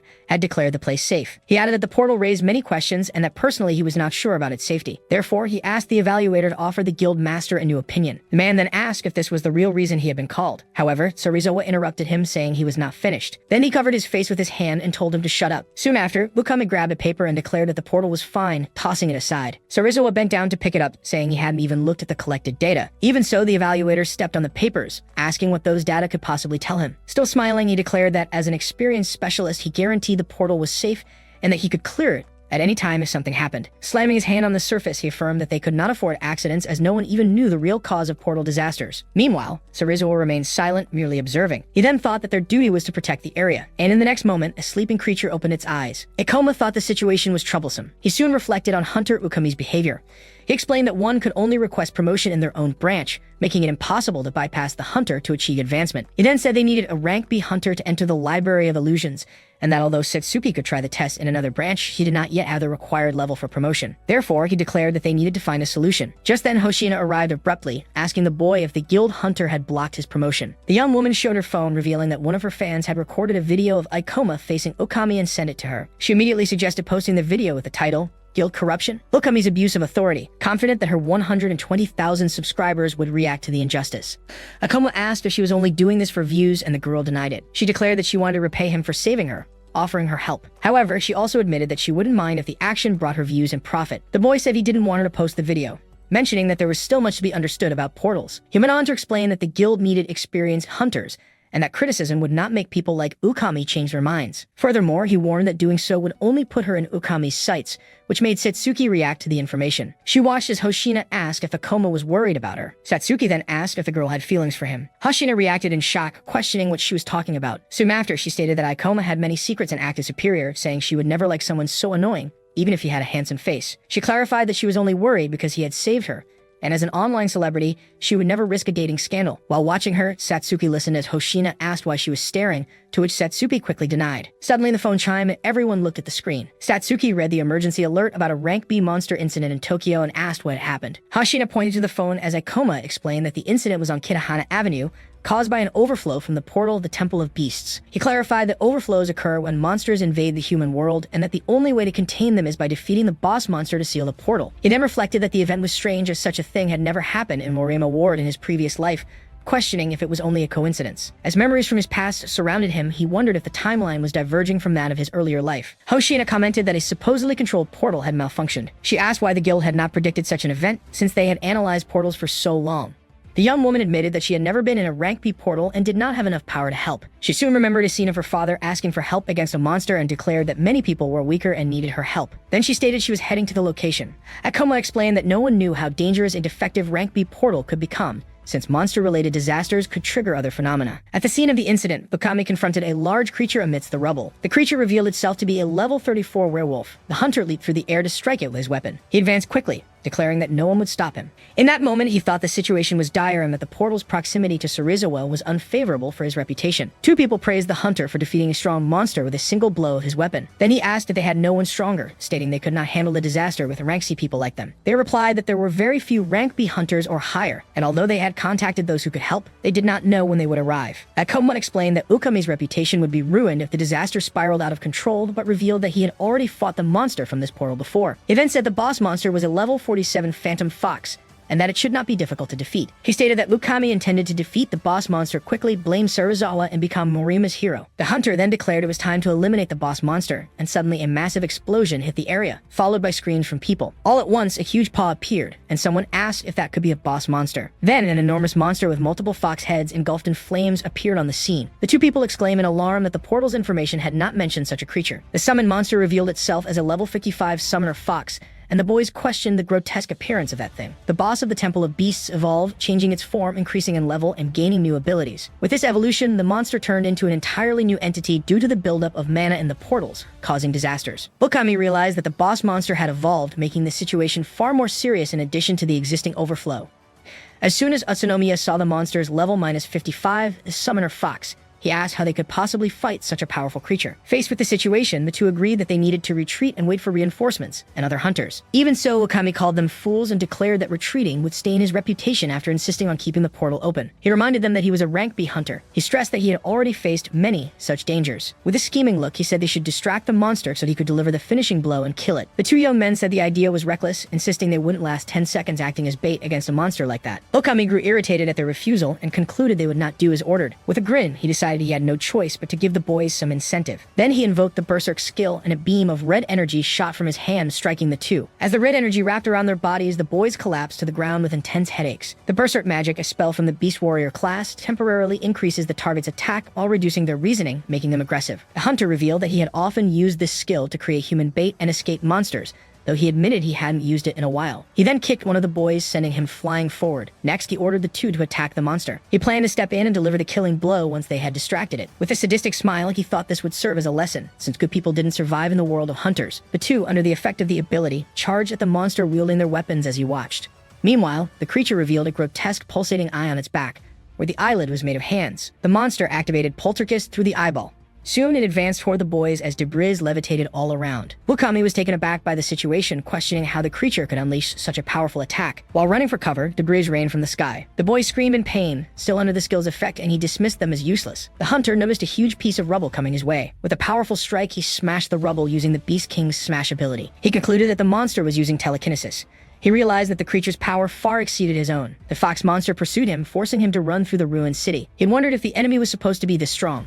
The monster closed in, almost reaching him, leaving him extremely on edge. Ukami noted the creature's speed and drew his sword, raising his guard. The monster charged another telekinetic attack through its eye. He blocked the debris with his massive sword. After deflecting a second projectile in quick succession, Ukami felt the weight of not dodging. The monster lunged to attack him with its sharp claws when his guard was compromised. He fell to the ground, realizing the enemy's overwhelming strength. Then he thought about the impossibility of fighting such a creature, and how he could ever defeat it, before concluding that it didn't matter. With that, he activated his false death skill, which allowed him to simulate death after taking damage, stopping his pulse completely. The monster looked at the fallen body, and turned its head when it sensed no heartbeat. As soon as the enemy was distracted, Ukami realized he needed to flee. He started to run, but the monster activated its eye once more. Soon, the creature caught up and lunged with a claw attack. The hunter was struck and fell to the ground again, realizing the eye on the monster's back could also see. He lamented that it was too late to escape, but panicked, unwilling to die that way. The monster prepared to deliver the final blow, enveloping him in a dark magic. Ukami was immobilized by the energy and wondered if the creature was mocking him. Then the dark mist invaded his body. He screamed in agony, with no way to escape that cruel fate. Finally, Aikoma arrived in the ruined city during the devastation caused by the monsters. Hashina healed an injured civilian, who was surprised to see his wounds vanish.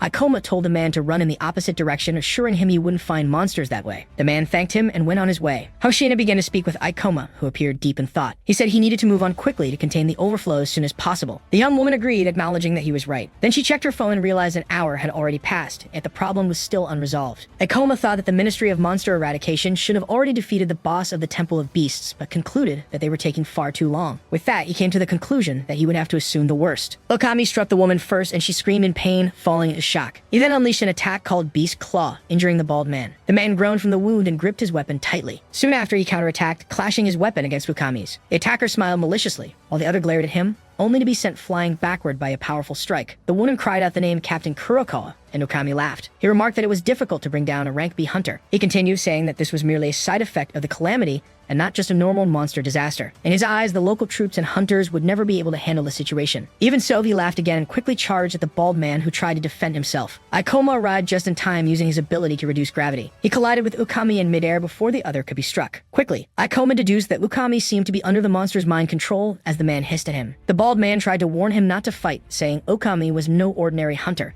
Ikoma attacked with fast and fluid movements. The onlooker was impressed, saying he couldn't believe a young hunter like him was dominating a rank B hunter. He continued to watch, realizing he had never seen anyone like Ikoma before. Soon he noticed that Ukami was using simple attacks, unlike his previous combat displays, and wondered if it was due to mind control. Even so, the hunter used his beast claw in a heavy strike, which Ikoma quickly dodged. With that, he noticed his opponent growing agitated and began varying his movements. As soon as he activated his gravity increase ability, Ukami was slammed down with tremendous force. Ikoma followed with a powerful strike, making him cry out in pain. Then Ikoma stepped closer and asked if he could see clearly now. Ukami glared at him, looking confused, and recognized Ikoma, asking if they were still in the training match. With a furious shout, he promised to kill him, entering a berserk state. Even so, he was struck again, the mind control proving even stronger. Ikoma slid his weapon into position, acknowledging that his opponent's level was higher than his own. Therefore, he declared he could no longer hold back and that it wasn't personal, readying himself for the attack. He launched an aerial strike at Ukami, hitting him squarely in the face. Ikoma planned to strike from above and increase gravity to execute his blow. Then he activated Meteor Drop, slamming into the enemy with devastating force. With the impact, Ukami screamed in agony. Next, Ikoma severed his right arm. He also tore the ligaments in Ukami's leg, leaving him unable to move. Ikoma stood there, breathing heavily, while the bald man watched him. The veteran wondered about the boy's power, imagining that he was holding back to avoid killing a rank B hunter. Hashina and Satsuki arrived, complaining about Ikoma's speed, and he apologized for rushing. He explained that different character classes had different movement speeds. The bald man instructed the woman to evacuate people to a safe location. However, Ikoma disagreed, saying they wouldn't have time for that. Then he spotted the summoner fox boss, a two-headed creature, approaching, and concluded there would be no time for evacuation. Satsuki and Hoshina stared at the creature anxiously. The creature roared, and the ground shook with a shockwave. Immediately, Ikoma readied his weapon, realizing how serious the situation had become. Meanwhile, the creature laughed mockingly. Satsuki questioned what kind of grotesque thing that was. Ikoma activated the menu hologram to gather information about the monster. The system identified the boss as a level 55 summoner fox from the Temple of Beasts. The fox's level was far higher than what had been recorded, and he realized this explained the monster's evolution due to the overflow of energy. Ikoma reflected that he had no idea what new abilities the creature might have learned through its evolution. Hoshina asked if the disaster would end if they defeated that monster, and he answered yes, but taking it down would not be simple. The summoner fox boss then summoned countless level 30 phantom wolves. Numerous wolves emerged around Ikoma, Satsuki, and Hoshina. The young woman realized the monster had summoned a massive number of creatures. Faced with the situation, she thought about the damage the overflow would cause and the people who would be affected. While the monster laughed, Hoshina noticed it seemed to be enjoying the chaos. Ikoma asked her, along with her companion, to handle the summoned monsters and protect the others while he advanced. She asked what he would do. He replied that he would bring down the boss monster as quickly as possible to stop the overflow.